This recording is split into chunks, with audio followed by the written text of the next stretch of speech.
بسم اللہ الرحمن الرحیم الف لام میم احسب الناس ان یترکوا ان یقولوا آمنا وهم لا یفتنون صدق اللہ العظیم۔ یہ صورت مبارکہ اچھی طرح نوٹ کر لیجئے کہ تقریباً تعین کے ساتھ ہم کہہ سکتے ہیں کہ یہ سن 5 نبوی میں نازل ہوئی ہے، اور صورت اس وقت یہ ہو چکی تھی مکے کے اندر کہ مسلمانوں کو ہر طرح سے ستایا جا رہا تھا۔ 3 سال تک تو یہ ہوا ہے، حضور نے جب اپنی دعوت کا آغاز کیا تو پہلے 3 سال تو یہ ہے کہ کوئی زیادہ الارم محسوس نہیں کیا، خطرہ محسوس نہیں کیا مکے والوں نے، بلکہ انہوں نے کوشش یہ کی کہ چٹکیوں میں اڑا دیں۔ استہزاء ہے، تمسخر ہے، شاعر ہے، ساحر ہے، یہ ہے وہ ہے، جو بھی کہہ کر کہ جیسے کہ ول جو ہوتی ہے کسی کی، اگر یہ ان کی جو ول ہے اس کو کل کر دیا جائے تو اگر یہ بددل ہو کر بیٹھ جائیں محمد تو یہ سارا معاملہ خود ہی ختم ہو جائے گا۔ جو داعی ہے، جو لیڈر ہے، اگر اس کی جو قوت ارادی ہے اسے کسی طرح ختم کر دیا جائے تو استہزاء سے، تمسخر سے، یہ پرسیکیوشن جو تھی وربل تھی، زبانی۔ لیکن جب انہوں نے دیکھا کہ یہ دعوت تو بڑھ رہی ہے، اور سب سے بڑھ کر یہ ہے کہ ہمارے غلاموں کے طبقے میں سے لوگ ان کے پاس آ گئے ہیں اور ایمان لے آئے ہیں، اور ہمارے نوجوان ان کے گرویدہ ہو گئے ہیں، ہمارے نوجوان ان کے پر ایمان لے آئے ہیں، اور اونچے گھرانوں کے نوجوان، مصعب بن عمیر آ گیا ہے، اور عثمان ابن عفان آ گیا ہے رضی اللہ تعالیٰ عنہما، اور فلاں آ گئے ہیں، سعد ابن ابی وقاص آ گیا، وہ بھی نوجوان تھے، یہ جو اس طرح کے اونچے گھرانوں کے لوگ آ گئے ہیں۔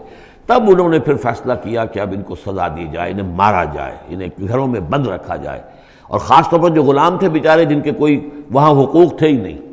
غلام تو اپنے آقا کی ملکیت ہوتا تھا، وہ اگر آقا اپنے غلام کو قتل بھی کر دے تو اس پر کوئی جرم نہیں، اس لیے کہ ایسے ہی ہے جیسے کہ آپ کی بکری تھی، جب تک آپ نے چاہا گھر میں اپنے باندھے رکھا، اس کا دودھ پیا، جب آپ نے چاہا اس کو ذبح کیا اور گوشت کھا لیا، تو اس میں آپ کو کون پوچھے گا کہ یہ بکری کیوں ذبح کی تم نے؟ بھائی بکری میری ملکیت تھی۔ اسی طریقے سے غلام کو تو جو چاہے وہ کر سکتے تھے، جس طرح چاہیں ستائیں، ماریں، ہلاک کر دیں، کوئی ان پر مقدمہ قائم نہیں ہو سکتا، ایسا اس لیے کہ وہ اس کی ملکیت تھے۔ تو سب سے زیادہ شدید معاملہ جو ہوا ہے وہ غلاموں کے ساتھ ہوا، حضرت بلال رضی اللہ تعالیٰ عنہ، حضرت ابو فقیر رضی اللہ تعالیٰ عنہ۔ پھر یہ کہ کچھ اور لوگ وہاں پر ایسے تھے جو حلیف کی حیثیت سے رہتے تھے، وہ قرشی نہیں تھے، غلام بھی نہیں تھے لیکن قرشی بھی نہیں تھے، لیکن یہ کہ مکے میں ان کا قیام تھا کسی قرشی کے امان، اس سے امان لے کر، اس کے حلیف کی حیثیت سے۔ جیسے یہ آئے تھے جو یاسر رضی اللہ تعالیٰ عنہ، یہ یمن سے آئے تھے، بلکہ ان کے بارے میں یہ معلوم ہوتا ہے کہ انہیں خواب آیا تھا کہ آخری نبی کے ظہور کا وقت ہے، کیونکہ یمن میں عیسائی تھے اور وہاں چرچا موجود تھا ان چیزوں کا۔ اس حوالے سے ان کے علم میں جب یہ بات آئی اور انہیں اندازہ ہوا کہ اس علاقے میں نبی کا ظہور ہونا ہے تو وہ یہاں آ گئے، اور ابو جہل کا ایک چچا تھا، وہ شریف انسان تھا، اس کا حلیف بن کر اور اس کی زیر کفالت انہوں نے مکے میں رہنا شروع کر دیا، اور اسی کی یہ لونڈی تھی حضرت سمیہ رضی اللہ تعالی عنہ۔ تو جو آقا تھا ابو جہل کا چچا، اس کی اجازت سے حضرت سمیہ سے نکاح کر لیا، اور اللہ نے ان کو بیٹا دیا جس کا نام عمار ہے۔ تو عمار اور ان کے والد یاسر اور والدہ عمار کی اور یاسر کی اہلیہ یہ سمیہ، یہ 3 کا خاندان تھا۔ وہ جو چچا تھا ابو جہل کا، اس کا انتقال ہو گیا، اب گویا کہ اس خاندان کی سربراہی ابو جہل کے ہاتھ میں ہے۔ تو اس نے ان 3 پر جو بھی تشدد کیا ہے سب سے زیادہ، 2 کو تو اس ٹارچر کے ذریعے سے، اور ٹارچر کے پھر آخری نتیجے میں ان کو دونوں کو شہید کر دیا، حضرت یاسر کو بھی اور حضرت سمیہ کو بھی رضی اللہ تعالیٰ عنہما۔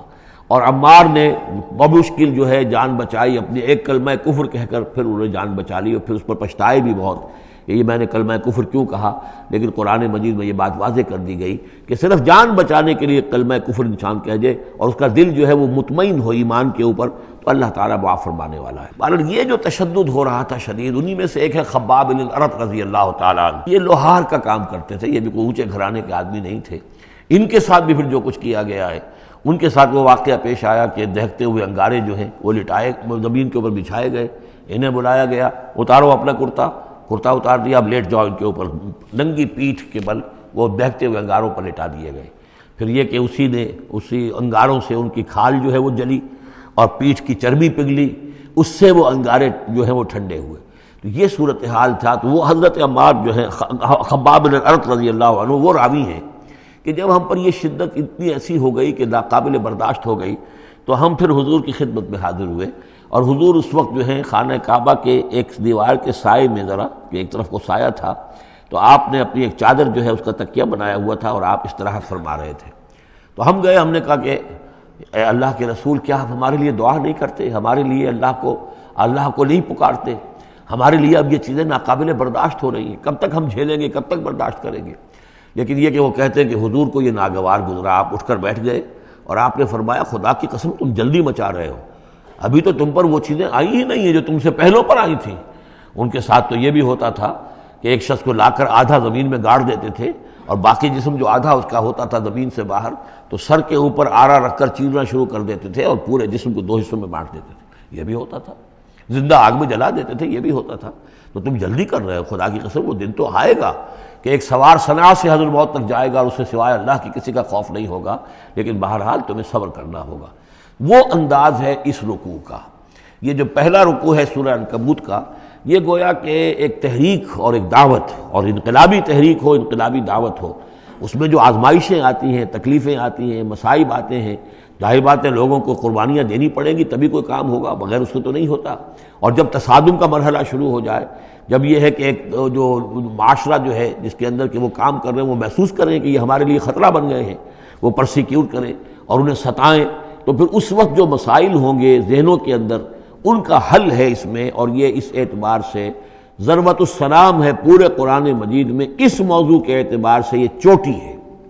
جیسے کہ میں نے آپ کو حدیث سنائی لکل شیء ضربۃ یا کل شیء سنام، ہر شے کی ایک چوٹی ہوتی ہے، وسنام القرآن سورۃ البقرہ، قرآن کی بحیثیت مجموعی چوٹی وہ تو سورہ بقرہ ہے، لیکن یہ کہ قرآن حکیم میں مختلف جو مضامین کے اعتبار سے جیسا کہ میں نوٹ کراتا آیا ہوں کہ اس موضوع پر یہ آیت یہ گویا کہ ذروۂ سنام ہے، یہ رکوع جو ہے یہ اس موضوع پر ذروۂ سنام ہے قرآن مجید کا، اس کا کلائمیکس ہے، اس کی چوٹی ہے۔ الف لام میم احسب الناس ان یترکوا ان یقولوا آمنا وهم لا یفتنون، کیا لوگوں نے یہ سمجھا تھا کہ وہ چھوڑ دیے جائیں گے صرف یہ کہنے سے کہ ہم ایمان لے آئے اور انہیں آزمایا نہ جائے گا؟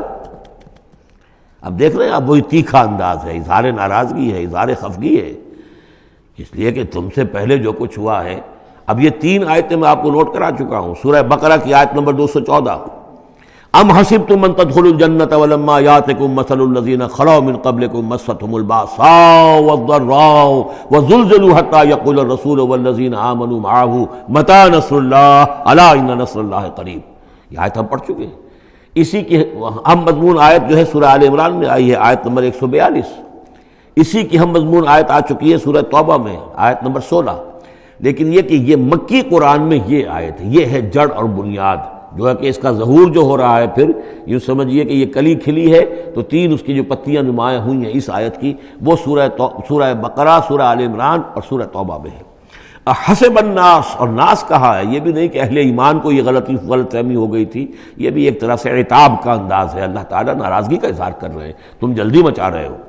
احسب الناس ان یترکوا ان یقولوا آمنا وهم لا یفتنون، کیا لوگوں نے یہ سمجھا تھا کہ وہ یہ کہنے سے جنت میں داخل ہو جائیں گے، چھوڑ دیے جائیں گے کہ وہ ہم ایمان لے آئے، انہیں آزمایا نہ جائے گا؟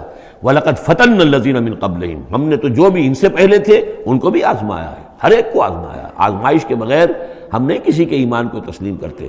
فَلَيَعْلَمَنَّ اللَّهُ الَّذِينَ صَدَقُوا وَلَيَعْلَمَنَّ الْكَاذِبِينَ، تو اللہ تعالیٰ تو ظاہر کر کے رہے گا، لفظی ترجمہ تو ہوگا اللہ جان کر رہے گا، لیکن اللہ تعالیٰ کا علم تو قدیم ہے، جو کچھ ان کے دلوں میں اللہ جانتا ہے، لیکن اللہ ظاہر کر دے گا کہ کون کتنے پانی میں ہے، کون منافق ہے، کون ضعیف الایمان ہے، کون قوی الایمان ہے، کون صادق الایمان ہے، کوئی کون جو ہے جھوٹ موٹ کا مومن بنا ہوا ہے، کون وہ دودھ پینے والا مجنو ہے اور کون واقعتاً جانثار مجنو ہے، یہ سب کچھ پتہ چلتا ہے آزمائشوں سے۔ اور ہم نے تو آزمایا ہے ان کو بھی جو ان سے پہلے تھے، تو لازماً اللہ واضح کر کے رہے گا، مبرہن کر دے گا ان کو بھی کہ جو سچے ہیں، اور وہ یقیناً واضح کر دے گا، نمایاں کر دے گا ان کو بھی جو جھوٹے ہیں۔ اب اس کے ساتھ ہی دیکھیے اس میں جو عجیب آپ کو بات ملے گی اس رکوع میں، یہ 2 آیتیں آئی ہیں، کیونکہ ایک آیت تو حروف مقطعات پر تھی، یہ 2 آیتیں آئی ہیں، اس میں تو ڈانٹ، ایک طرح کی ڈانٹ پڑ گئی ہے صحابہ کرام کے اوپر جنہوں نے ذرا سا بھی شکوہ کیا تھا، لیکن اب 2 آیتوں میں اس کی دلجوئی ہے ان کی، یعنی یہ کہ ایک طرف ترغیب ہے تو ترغیب بھی ہے، جیسے کوئی شفیق استاد ہوتا ہے کبھی کسی وقت ڈانٹتا بھی ہے، کوئی گھرکی بھی دیتا ہے، کوئی جھڑکی بھی دیتا ہے، کسی وقت مارتا بھی ہے، سزا بھی دیتا ہے، پھر لیکن کسی وقت پھر یہ کہ حوصلہ افزائی بھی کرتا ہے، تھپکی بھی دیتا ہے، پیٹھ پر ہاتھ رکھتا ہے۔ تو اس طریقے سے یہ اللہ تعالیٰ کا معاملہ اپنے بندوں کے ساتھ اسی طرح ہے، جیسے کہ حدیث میں آیا خلق و عیال اللہ، مخلوق جو ہے اللہ تعالیٰ کے لیے اس کے کنبے کی حیثیت رکھتی ہے۔ تو 2 آیتیں جو آئی ہیں وہ تو گویا کہ ایک طرح سے سرزنش کی اور اظہار ناراضگی، اظہار خفگی۔ اب 2 آیتیں دیکھیے، ام حسب الذین یعملون السیئات ان یسبقونا، کیا سمجھا ہے، گمان کیا ان لوگوں نے جو یہ برے کام کر رہے ہیں. یہ اشارہ ہے اب ابو جہل جو مار رہا ہے، حضرت یاسر کو مار رہا ہے، حضرت سمیہ کو مار رہا ہے، ٹارچر کر رہا ہے، یا جو بھی امیہ ابن خلف ہے جو حضرت بلال کے ساتھ وہ سختیاں کر رہا ہے، گلے میں رسی ڈال کر، اور جو جانوروں کی لاشیں ہوتی ہیں ان کی طریقے سے گھسیٹا جا رہا ہے مکے کی گلیوں کے اندر، اور بڑی تپتی ہوئی جو ہے گلیاں ہیں، اور اوپر سورج آگ برسا رہا ہے، اور سیدھا لٹا دیا گیا ہے انہیں ننگے پیٹھ، اور پھر اوپر ایک بھاری پتھر بھی رکھ دیا گیا.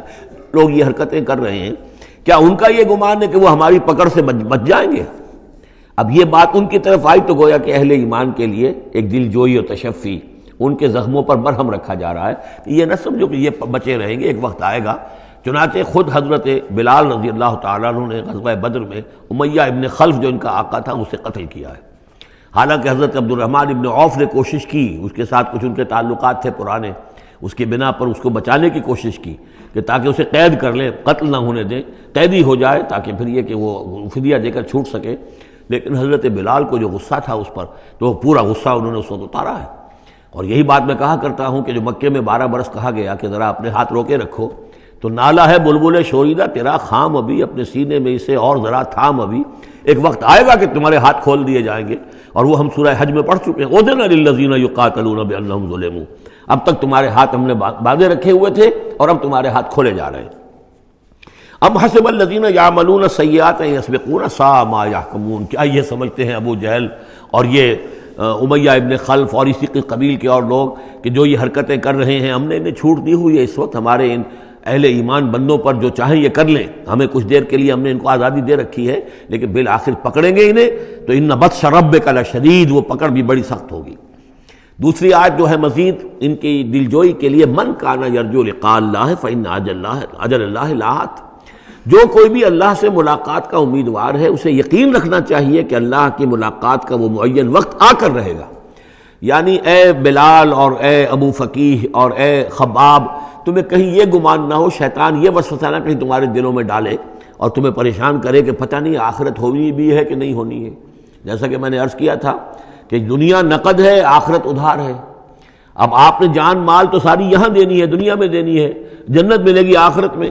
تو جو شیطان وسوسہ اندازی کرتا ہے نو نقد نہ تیرا ادھار، یہ ادھار کی دنیا جو معاملہ ہے، سودا ادھار کی جنت ہے یہ، اور تم دنیا کے اندر اپنا سب کچھ لٹا رہے ہو، تو ایسا نہ ہو. تمہیں یقین رکھنا چاہیے کہ وہ وقت آ کر رہے گا اور اللہ تعالیٰ تمہاری ان تمام ایثار اور قربانی کی جو تم دے رہے ہو اس کے دین کے لیے، اس کی توحید کے لیے، اس کا بھرپور تمہیں صلہ دے گا. وَهُوَ السَّمِيعُ الْعَلِيمُ، وہ سب کچھ سننے والا ہے اور سب کچھ جاننے والا ہے، اس کی نگاہ سے کوئی چیز پوشیدہ نہیں ہے. وَمَنْ جَاهَدَ فَإِنَّمَا يُجَاهِدُ النَّفْسِ. اب پھر ایک ذرا تھوڑے سے سرزنش کی آیت بھی آ گئی. دو آئی تھی سرزنش کے انداز میں، دو دلجوئی کے انداز میں، اب پھر ایک پھر سرزنش کا انداز ہے. وہ کیا ہے؟ وَمَنْ جَاهَدَ فَإِنَّمَا يُجَاهِدُ لِنَفْسِهِ. دیکھو اگر تم کوئی قربانیاں دے رہے ہو، تکلیف اٹھا رہے ہو، ایثار کر رہے ہو، تو جو بھی جہاد کر رہا ہے وہ اپنے لیے کر رہا ہے، وہ ہمارے اوپر احسان نہ سمجھے. اللہ تعالیٰ کی شان اس سے بہت اونچی ہے. یہ ہم سورہ حجرات میں جا کر پڑھیں گے، یمنون علیک ان اسلموا قل لا تمنوا علی اسلامکم بل اللہ یمن علیکم ان ہداکم للایمان. تم اگر اللہ کے لیے، اللہ کے دین کے لیے کچھ کرتے ہو تو نہ احسان سمجھو اللہ پر اور نہ احسان سمجھو اللہ کے رسول پر. اللہ کا احسان ہے کہ اس نے تمہیں قبول کر لیا ہے اور تمہیں یہ ساری کام کرنے کی توفیق وہ دے رہا ہے، یہ احسان مانو. منت منع کی خدمت سلطان ہمیں کو نہیں، اس کا احسان نہ دھرو بادشاہ پر کہ تم خدمت کر رہے ہو بادشاہ کی. منت شناسزو کہ بخدمت بداشتت، اس کا احسان مانو کہ اس نے تمہیں خدمت کا موقع دیا ہے. تو اللہ تعالیٰ کا احسان مانو اور یہ نہ سمجھو کہ تم اللہ پر کوئی احسان کر رہے ہو. وَمَنْ جَاهَدَ فَإِنَّمَا يُجَاهِدُ النَّفْسِ. اب دیکھ رہے ہیں کہ کس قدر متعلق یہ چیزیں ہیں، انسانی احساسات ہوتے ہیں، اس طرح کے خیالات آتے ہیں. اِنَّ اللَّهَ لَغَنِيٌّ عَنِ الْعَالَمِينَ. اللہ تعالیٰ تو تمام جہانوں سے غنی ہے، اسے کسی کی احتیاج نہیں ہے. وَالَّذِينَ آمَنُوا وَعَمِلُوا الصَّالِحَاتِ. اب ایک آیت آ رہی ہے پھر دل جوئی والی. اور جو لوگ ایمان لائے اور جو لوگ نیک عمل کریں گے، ایمان کے تقاضے پورے کریں گے، ثابت قدم رہیں گے، ان مصیبتوں کو جھیلیں گے، لَنُكَفِّرَنَّ عَنْهُمْ سَيِّئَاتِهِمْ. ہم لازماً دور کر دیں گے ان سے ان کی برائیوں کو. ان کے نامہ اعمال کے اوپر اگر کوئی دھبے ہوئے بھی، کوئی چھینٹی ہوئی بھی تو ہم انہیں ہٹا دیں گے.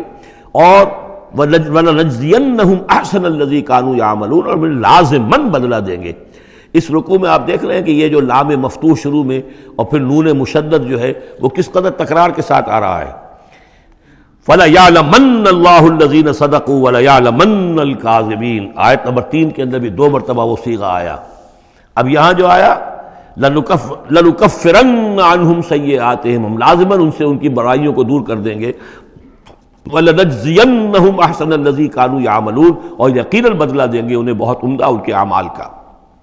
وَوَصَّيْنَا الْإِنسَانَ بِوَالِدَيْهِ، اب ایک مسئلہ اور تھا عملی، جو لوگ ایمان لائے تھے نوجوان تھے، جو ان میں سے نوجوان تھے، اب ان کے لیے مسئلہ یہ ہو گیا کہ والدین کہہ رہے ہیں ہمارے حقوق ہیں تمہارے اوپر، ہم نے تمہیں پالا پوسا ہے، لہذا ہمارا حکم مانو۔ ہم کہتے ہیں کہ محمد سے تم اپنا تعلق توڑ لو، چھوڑو اس کو، دین کو، کیوں اس میں لگے ہوئے ہو؟ آخر تم ہماری اولاد ہو، ہم نے تمہیں پالا، خاص طور پہ ماں۔ حضرت سعد بن ابی وقاص کی والدہ، والد تو فوت ہو چکے تھے، لیکن والدہ جو ہے اس نے بڑے ناز و نام میں پالا تھا۔ اب اس کے بعد اس نے جو ہے مرن برت رکھ لیا اس عورت نے، ماں جو تھی حضرت سعد بن ابی وقاص کی، اگر سعد اپنے باپ کے دین میں واپس نہیں آتا تو میں اپنے آپ کو ہلاک کر دوں گی، مر جاؤں گی، نہ کچھ کھاؤں گی نہ پیوں گی۔ اب دیکھیے اس نوجوان سلیم الفطرت نوجوان جو ایمان لایا ہے محمد صلی اللہ علیہ وسلم، بہرحال وہ ایک شریف انسان ہے، نوجوان ہے، ماں کی یہ حالت دیکھ رہا ہے تو کتنے بڑے امتحان سے دوچار ہو گیا۔ تو مسئلہ پیدا ہوا کہ ان معاملات میں کیا کیا جائے۔ ایک والدین کے جو احسانات ہیں وہ اپنی جگہ ہیں، والدین کے ساتھ حسن سلوک خود قرآن مجید میں 4 جگہ میں نوٹ کرا آیا ہوں۔ اللہ کے حق کے فوراً بعد والدین کا حق ہے۔ تو اب عملی سوال یہ ہے کہ جہاں یہ دونوں حق ٹکرا جائیں، والدین جو ہے شرک کا حکم دے رہے ہیں، والدین دین کے خلاف حکم دے رہے ہو، تو کیا کریں؟ فرمایا وَوَصَّيْنَا الْإِنسَانَ بِوَالِدَيْهِ، ہم نے وصیت کی ہے انسان کو اس کے والدین کے بارے میں، حسن سلوک کی وصیت ہم نے کی ہے، بار بار کی ہے۔ وَإِن جَاهَدَاكَ لِتُشْرِكَ بِمَا لَيْسَ لَكَ بِهِ عِلْمٌ، لیکن اگر وہ تم پر دباؤ ڈالیں، تم سے جہاد کریں۔ اب دیکھیے جہاد کا لفظ یہاں مشرک والدین کے لیے آ رہا ہے، جہاد جد و جہد کرنا، کوشش کرنا، دباؤ ڈالنا۔ وَإِن جَاهَدَاكَ لِتُشْرِكَ بِمَا لَيْسَ لَكَ بِهِ عِلْمٌ، کہ میرے ساتھ تم شریک کرو اور شرک کرو میرے ساتھ، اور شریک ٹھہراؤ ایسی چیزوں کو جس کے لیے تمہارے پاس کوئی علم نہیں، فَلَا تُطِعْهُمَا، تو ان کا کہنا نہ مانو۔ گویا کہ یہاں وہ اپنی لمٹ سے ایکسیڈ کر رہے ہیں۔ اب والدین کے حقوق ہیں لیکن اللہ کے حقوق کے بعد، اللہ کے حقوق سے پہلے نہیں، اللہ کا حق فائت ہے، لہذا اس معاملے میں اللہ کا دین ہے، اللہ کا حکم وہ مقدم رہے گا، والدین کا حکم دوسرے نمبر پر ہوگا۔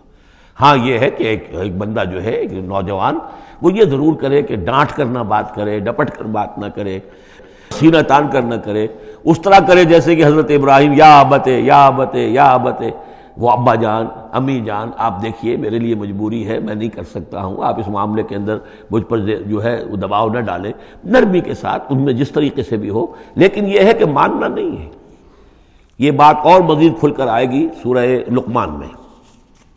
وَإِن جَاهَدَاكَ لِتُشْرِكَ بِمَا لَيْسَ لَكَ بِهِ عِلْمٌ فَلَا تُطِعْهُمَا، تو ان دونوں کا کہنا مت مان۔ إِلَيَّ مَرْجِعُكُمْ، میری ہی طرف تمہیں لوٹ کر آنا ہے، فَأُنَبِّئُكُمْ بِمَا كُنتُمْ تَعْمَلُونَ، اور پھر میں تمہیں بتا دوں گا، جتلا دوں گا جو کچھ کہ تم کرتے رہے تھے۔ اب یہاں بھی ایک مسئلہ پیدا ہوتا ہے کہ یہ لوگ اپنے گھر والوں سے کٹ رہے ہیں، والدین سے کٹ رہے ہیں، بھائی سے جدا ہو رہے ہیں۔ اب یہ عتبہ ابن ربیعہ جو بہت بڑا سردار تھا، ان کے بڑے بیٹے جو ہیں حذیفہ ابن عتبہ، وہ ایمان لے آئے، اور چھوٹا بھائی وہ تھا کہ جو میدان میں گیا، میدان جنگ میں باپ کے ساتھ غزوہ بدر میں، جو پہلے جو 3 جو ہے واصل جہنم ہوئے ان میں وہ بھی تھا، ولید بن عتبہ غالباً نام تھا اس کا۔ تو بھائی سے جدا ہو رہا ہے، رشتہ داروں سے اب کٹ گئے ہیں، والدین سے گھر نکال دیے گئے ہیں، تو اب ان میں جو ان کے دل زخمی ہیں، ان زخمی دلوں پہ مرہم کیا رکھا جا رہا ہے؟ وہ یہ ہے کہ تم صرف کٹے ہی نہیں ہو، جڑے بھی تو ہو۔ اب تم محمد سے جڑ گئے ہو، اب تم ابو بکر سے جڑ گئے ہو، اب تم یہ جو اہل ایمان کا طبقہ ہے، اب ایک نئی برادری وجود میں آ رہی ہے، یہ تمہارے اصل بھائی ہیں، یہ تمہارے جو دین کے اندر بھائی ہیں، جو نظریاتی بھائی ہیں، جو ہم مقصد بھائی ہیں، یہ ہے تمہارے اصل اب عزیز۔ تو اللہ تعالیٰ نے اگرچہ تمہیں کٹنے کا بھی حکم دے دیا ہے، لیکن یہ کہ اس نے جو تمہارے لیے ایک رفاقت فراہم کی ہے۔ والذین آمنوا وعملوا الصالحات لندخلنہم فی الصالحین، اور یقیناً وہ لوگ جو ایمان لائے اور نیک عمل کرے انہیں داخل کریں گے صالحین میں، اور یہ داخلہ دنیا میں بھی ہو گیا۔ محمد رسول اللہ نے انہیں چھاتی سے لگایا، سینے سے لگایا، اور جیسا کہ 2 دفعہ ہم پڑھ چکے ہیں، حضور کو اللہ تعالیٰ حکم دے رہا ہے کہ آپ ان کے سامنے ذرا اپنے کندھے تواضع، آپ اے محمد آپ تواضع اختیار کیجئے، ان کے سامنے اپنے کندھے جھکائیے۔ وَاخْفِضْ جَنَاحَكَ لِلْمُؤْمِنِينَ، اور وَاخْفِضْ جناحک لمن اتبعک من المؤمنین 2 دفعہ آ چکا، سورہ ہجر میں آ چکا، سورہ طہ میں آ چکا۔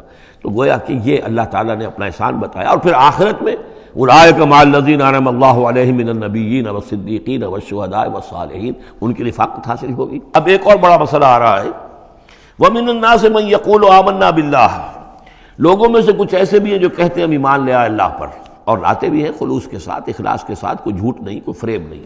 ظاہر بات ہے کہ مکے میں کوئی فریب کے لیے کوئی ایمان لانے والا نہیں تھا، وہ تو حالات ایسے پیدا ہوئے مدینے میں آ کر کہ جہاں ایمان کا اعلان فریب کے تحت بھی ہونے لگا، لیکن یہ کہ مکے میں تو ظاہر بات ہے جو ایمان لایا اس کو مار پڑنی شروع ہو گئی، تو اس میں خامخواہ کہے کے لیے کوئی شخص جو ہے وہ جھوٹ موٹ کا ایمان کائے کو لائے گا۔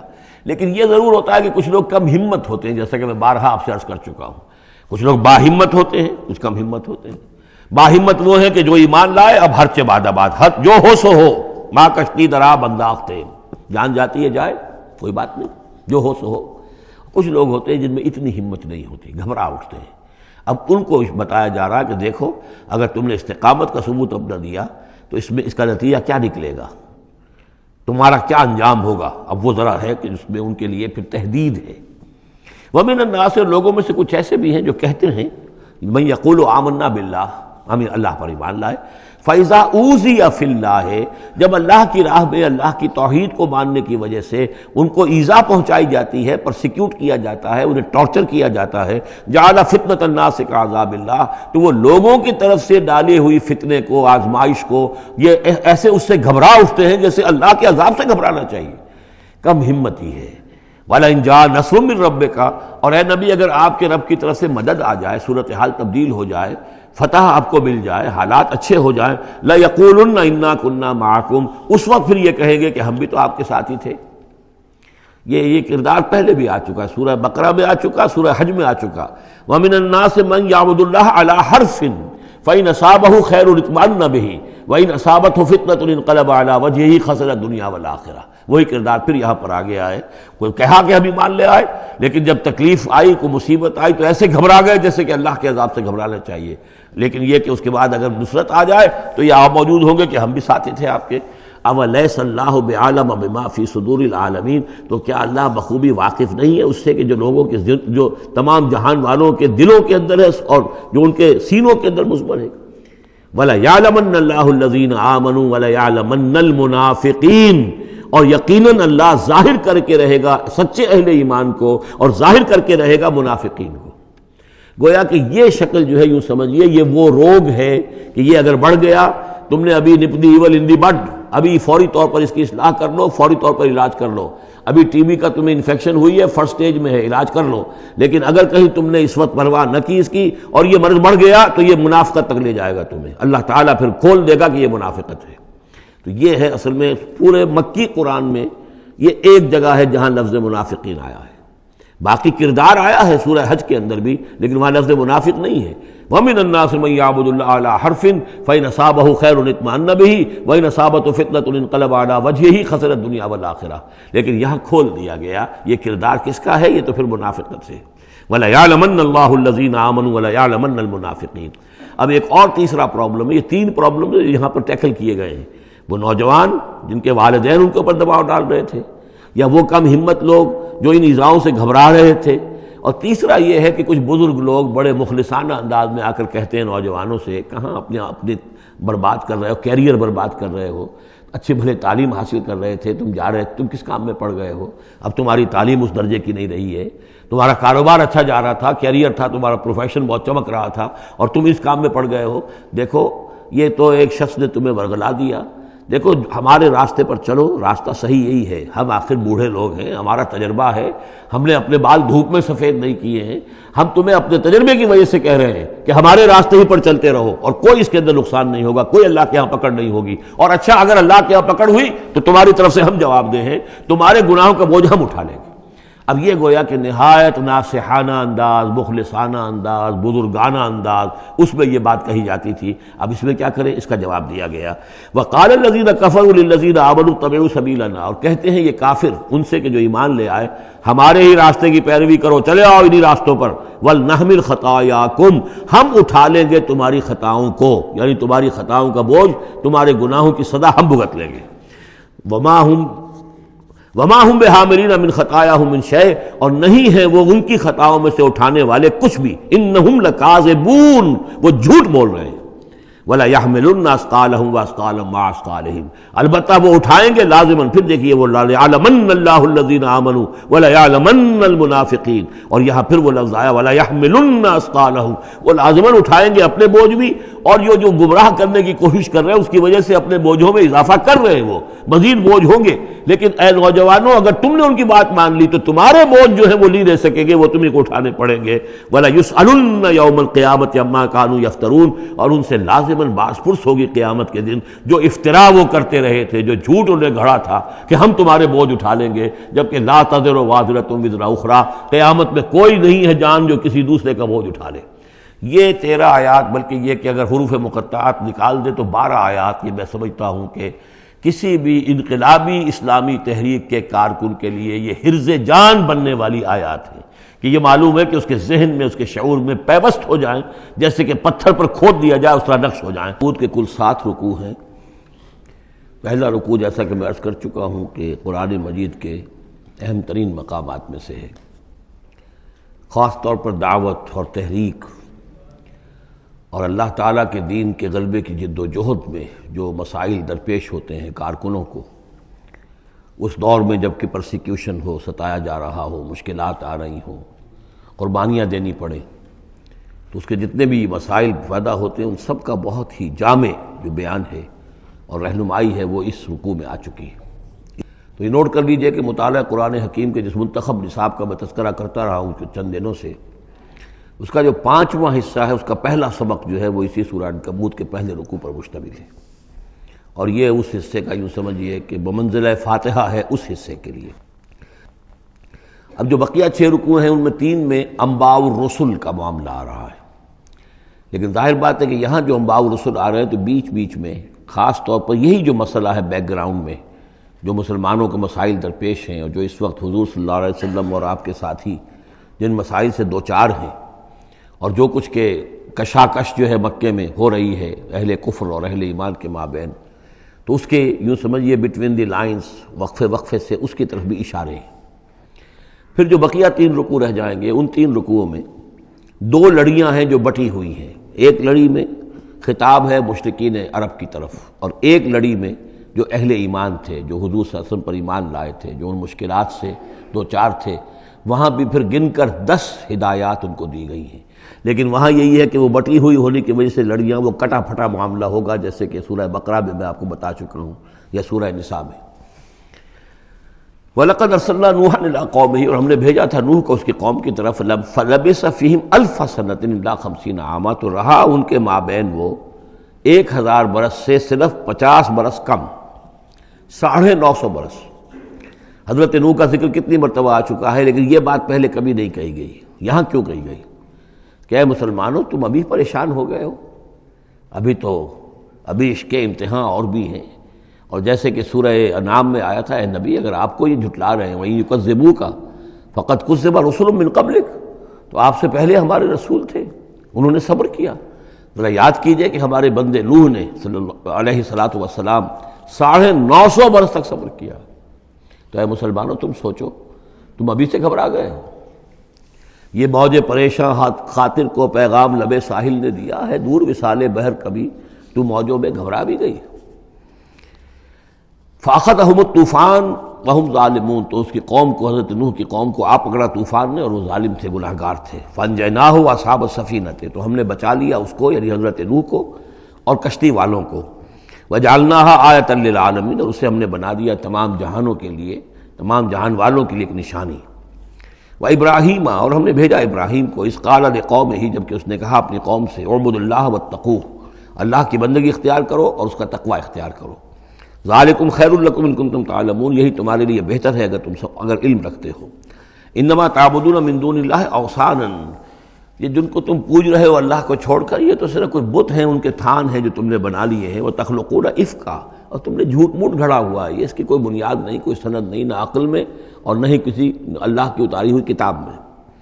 ان الذین تعبدون من دون اللہ لا یملکون لکم رزقا، یہ لوگ جنہیں تم پوجتے ہو اللہ کے سوا وہ تمہیں رزق نہیں دینے کا اختیار رکھتے. فابتغوا عند اللہ الرزق، تو رزق تلاش کرو اللہ کے پاس، اللہ سے مانگو رزق، اللہ سے اپنی مشکل کشائی کی درخواست کرو، اللہ سے اپنی حاجت روائی کے لیے دعا کرو. وَاعْبُدُوهُ اور اس کی بندگی کرو، وَاشْكُرُوا لَهُ اور اس کا شکر ادا کرو، الیہ ترجعون یقیناً اسی کی طرف تم لوٹا دیے جاؤ گے۔ اب یہ ذکر حضرت ابراہیم کا کر کر طویل جو ہے ایک جملہ معترضہ آ رہا ہے کہ رخ موڑ دیا گیا ہے اس وقت جو کشاکش ہو رہی تھی حضور کے اور مشرکین مکہ کے درمیان، اب ذکر اس کا ہو رہا ہے۔ وَإِن تُكَذِّبُوا گویا کہ اب خطاب ہو رہا ہے اہل مکہ سے، اور اگر تم جھٹلا رہے ہو فقد کذب امم من قبلکم تو دیکھو تم سے پہلے بہت سی قوموں نے جھٹلایا۔ وما علی الرسول الا البلاغ المبین اور ہمارے رسول پر محمد پر صلی اللہ علیہ وسلم کوئی ذمہ داری نہیں ہے سوائے واضح طور پر اور صاف صاف پہنچا دینے کے۔ اولم یروا کیف یبدی اللہ الخلق ثم یعیدہ کیا وہ دیکھتے نہیں ہیں کیسے اللہ تعالیٰ تخلیق پہلی مرتبہ کرتا ہے پھر وہ دوبارہ بھی کرے گا۔ ان ذلک علی اللہ یسیر اور یہ اللہ تعالیٰ پر بہت آسان ہے۔ قل سیروا فی الارض فانظروا اور تو ان سے کہیے کہ ذرا گھومو پھرو زمین میں اور دیکھو کیف بدا الخلق کیسے اللہ تعالیٰ پہلے تخلیق کیا ہے اس نے خلق کو، ثم اللہ ینشئ النشأۃ الآخرہ پھر اللہ اٹھائے گا یا اٹھاتا ہے۔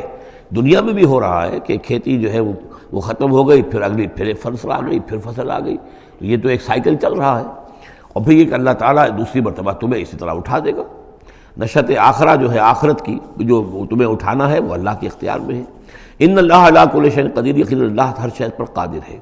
یعذب من یشاء ویرحم من یشاء وہ جس کو چاہتا ہے عذاب دیتا ہے دے گا اور جس کو چاہے گا رحم فرمائے گا۔ وإلیہ تقلبون اور اسی کی طرف تم لوٹا دیے جاؤ گے۔ وما انتم بمعجزین فی الارض اور تم اسے شکست نہیں دے سکتے زمین میں، ولا فی السماء نہ آسمان میں، نہ زمین میں کہیں بھاگ کر نہ آسمان میں کہیں بھاگ کر اللہ کو عاجز کر سکتے ہو۔ وما لکم من دون اللہ من ولی ولا نصیر اور نہیں ہے کوئی تمہارا اللہ کے سوا نہ حمایت یعنی اللہ کے ورے یا اللہ کے مقابلے میں۔ یہ دون کا لفظ بہت سے معنی دیتا ہے عربی زبان میں، دیکھنا ہوتا ہے کس کانٹیکسٹ میں کیا معنی ہے۔ اس کانٹیکسٹ میں اللہ کے مقابلے میں تمہارا کوئی نہ ولی ہوگا نہ نصیر ہوگا، نہ کوئی حمایتی نہ مددگار۔ والذین کفروا بآیات اللہ ولقائہ اور جن لوگوں نے کفر کیا اللہ کی آیات کا اور اس سے ملاقات کا انکار کیا، اولئک یئسوا من رحمتی یہ وہ لوگ ہیں جو میری رحمت سے مایوس ہو چکے ہیں، واولئک لہم عذاب علیم اور ان کے لیے دردناک عذاب ہے۔ یہاں یہ جملہ معترضہ ختم ہوا، پھر حضرت ابراہیم کا تذکرہ آ رہا ہے۔ فما کان جواب قومہ تو نہیں تھا کوئی جواب حضرت ابراہیم کی قوم کا، الا ان قالوا سوائے اس کے کہ انہوں نے کہا اقتلوہ او حرقوہ اس ابراہیم کو قتل کر دو یا اسے جلا دو۔ فانجاہ اللہ من النار تو اللہ تعالیٰ نے انہیں نجات دی آگ سے۔ ان فی ذلک لآیات لقوم یؤمنون اور یقیناً اس میں نشانیاں ہیں ان لوگوں کے لیے جو ایمان رکھتے ہیں۔ وقال انما اتخذتم من دون اللہ اوثانا مودۃ بینکم فی الحیاۃ الدنیا اب یہ ہے جو بہت اہم جو بات ہے جو کہی ہے انہوں نے، اور انہوں نے کہا حضرت ابراہیم علیہ السلام نے کہ دیکھو تم نے جو یہ اللہ کے سوا بت بنا رکھے ہیں انہیں پوجتے ہو، یہ بھی تم بھی جانتے ہو کہ ان کے پاس کچھ نہیں ہے، تم بھی جانتے ہو کہ ان کو کوئی اختیار حاصل نہیں ہے، تم بھی اور واقع ہو چکے میرے متنبع کرنے کے نتیجے میں تم آگاہ ہو چکے ہو کہ یہ تمہاری حماقت ہے، لیکن تم کیوں چمٹے ہوئے ہو؟ مودۃ بینکم فی الحیات الدنیا دنیا کی زندگی میں تمہاری باہمی محبتیں جو ہے وہ چمٹا رہی ہیں۔ اب کیا کریں، ہماری قوم ہے، ہماری برادری ہے، ہمارا خاندان ہے، وہ سب یہی کر رہا ہے، میں اگر چھوڑ دوں گا تو میں آؤٹ کاسٹ ہو جاؤں گا، میں تو نکل جاؤں گا پھر برادری سے، اکیلا آدمی کیسا رہے۔ یہ چیزیں ہیں کہ جو انسان کو پھر جمع کر رکھتی ہیں۔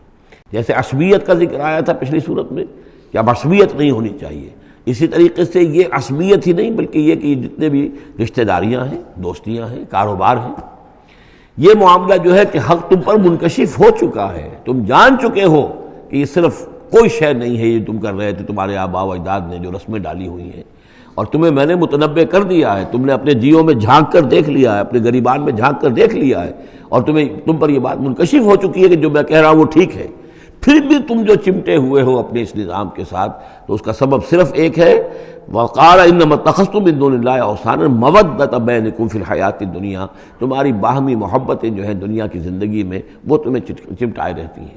یہی معاملہ ہے اس دنیا میں جب کوئی تحریک اٹھتی ہے اللہ کے دین کے کام کرنے کے لیے، اور بہت مخلص لوگ اس میں شامل ہوتے ہیں، محنت کرتے ہیں، کوشش کرتے ہیں۔ فرض کیجئے کسی شخص سے کوئی غلطی ہو گئی، کوئی غلط رخ مڑ گئی تحریک، اب وہ تحریک جو ہے وہ کافی عرصے کے بعد اس کے اثرات ظاہر ہوئے، اس کے نتائج جو ہے لوگوں کے سامنے آ رہے ہیں، محسوس بھی ہو جاتا ہے کہ یہ واقعتاً ہم کسی غلط راستے پر آ گئے ہیں، لیکن یہ کہ پھر وہ ایک عصبیت جماعتی ایسی پیدا ہو جاتی ہے کہ سب کچھ ماننے کے باوجود پھر اس جماعت کو چھوڑنے کو تیار نہیں ہوتے۔ ہماری دوستیاں ہیں، ہماری رشتہ داریاں ہیں، ہمارے کاروباری تعلقات ہیں، یا یہ کہ کچھ لوگوں کے تو اپنے مفادات بھی اس میں شامل ہو جاتے ہیں، اس لیے کہ کچھ عرصے کے بعد ہر جماعت جو ہے وہ ایک فرقہ بن جاتی ہے. جیسے کہ آپ کو معلوم ہے کہ اللہ تعالیٰ نے اس امت کے لیے جو ہے وہ 3 چیزوں کا بندوبست کیا ہے ختم نبوت کے خلا کو پر کرنے کے لیے. نبوت ختم ہو گئی محمد الرسول اللہ پر، تو جو خلا پیدا ہوا وہ 3 چیزوں سے پر ہوا. نمبر 1، قرآن کی حفاظت کا ذمہ اللہ نے لے لیا، جبکہ نہ تورات کا لیا تھا نہ انجیل کا لیا تھا.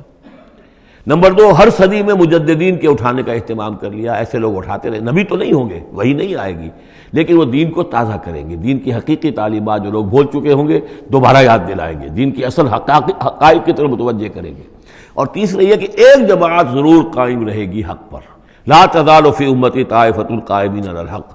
اب ہوتا کیا ہے، ایک صدی میں کوئی ایک مجدد اٹھا، اس نے محنت کی، کوشش کی، جد و جہد کی، کچھ لوگ اس کے گرد آ گئے، جمع ہو گئے، اعوان و انصار ہو گئے، وہ ایک جماعت بن گئے. لیکن یہ کہ اگلی نسل میں کیا ہوگا، یہ لوگ جو آئے تھے اس کے ساتھ یہ تو آئے تھے فیس ویلیو پر، اس کو قبول کرنے کے، یہ دعوت صحیح ہے، لیکن ان کی اولاد اب اس لیے چمٹ رہی ہے کہ ہمارے والد تھے اس جماعت میں. اب یہ عصبیت کا ایک سلسلہ شروع ہوا. تیسری نسل میں آ کر پھر یہ ہو جاتا ہے اتنے عرصے میں اس جماعت کا ایک حلقہ بن گیا، اس کے آپس کے دوستیاں ہیں، تعلقات ہیں، لین دین بھی ہے، رشتہ داریاں بھی ہو گئی ہیں، لہذا وہ ایک فرقے کی شکل اختیار کر لیتے ہیں. اب اس فرقے کے ساتھ چمٹ کر لوگ رہتے ہیں، لیکن پھر اللہ تعالیٰ کسی اور کو اٹھاتا ہے اور پھر کوئی اللہ کا بندہ جو ہے اسی کام کو اثر نو شروع کرتا ہے. یہی ہوتا آیا ہے. اسی لیے ہر صدی میں مجددین، اس لیے کہ تیسری نسل میں آ کر دعوت جو ہے وہ لازماً اس کے اندر خرابی پیدا ہو جاتی ہے. اس لیے کہ حضور نے بھی فرمایا خیر امتی قرنی ثم الذین یلونہم ثم الذین یلونہم، بہترین میری امت کا دور تو ہے میرا اپنا دور، پھر وہ جو میرے بعد ہیں اور پھر وہ جو ان کے بعد ہیں. تو 3 نسلوں کو آپ نے خیر قرار دیا ہے. اس کے بعد ظاہر بات ہے زوال آیا ہے، ہمارے ہاں بھی آیا ہے. جب حضور کی قائم کی ہوئی جماعت میں زوال آ گیا تو اور کون ہوگا بڑا سے بڑا شخص کہ جس کی قائم کی ہوئی کسی جماعت میں زوال نہ آئے.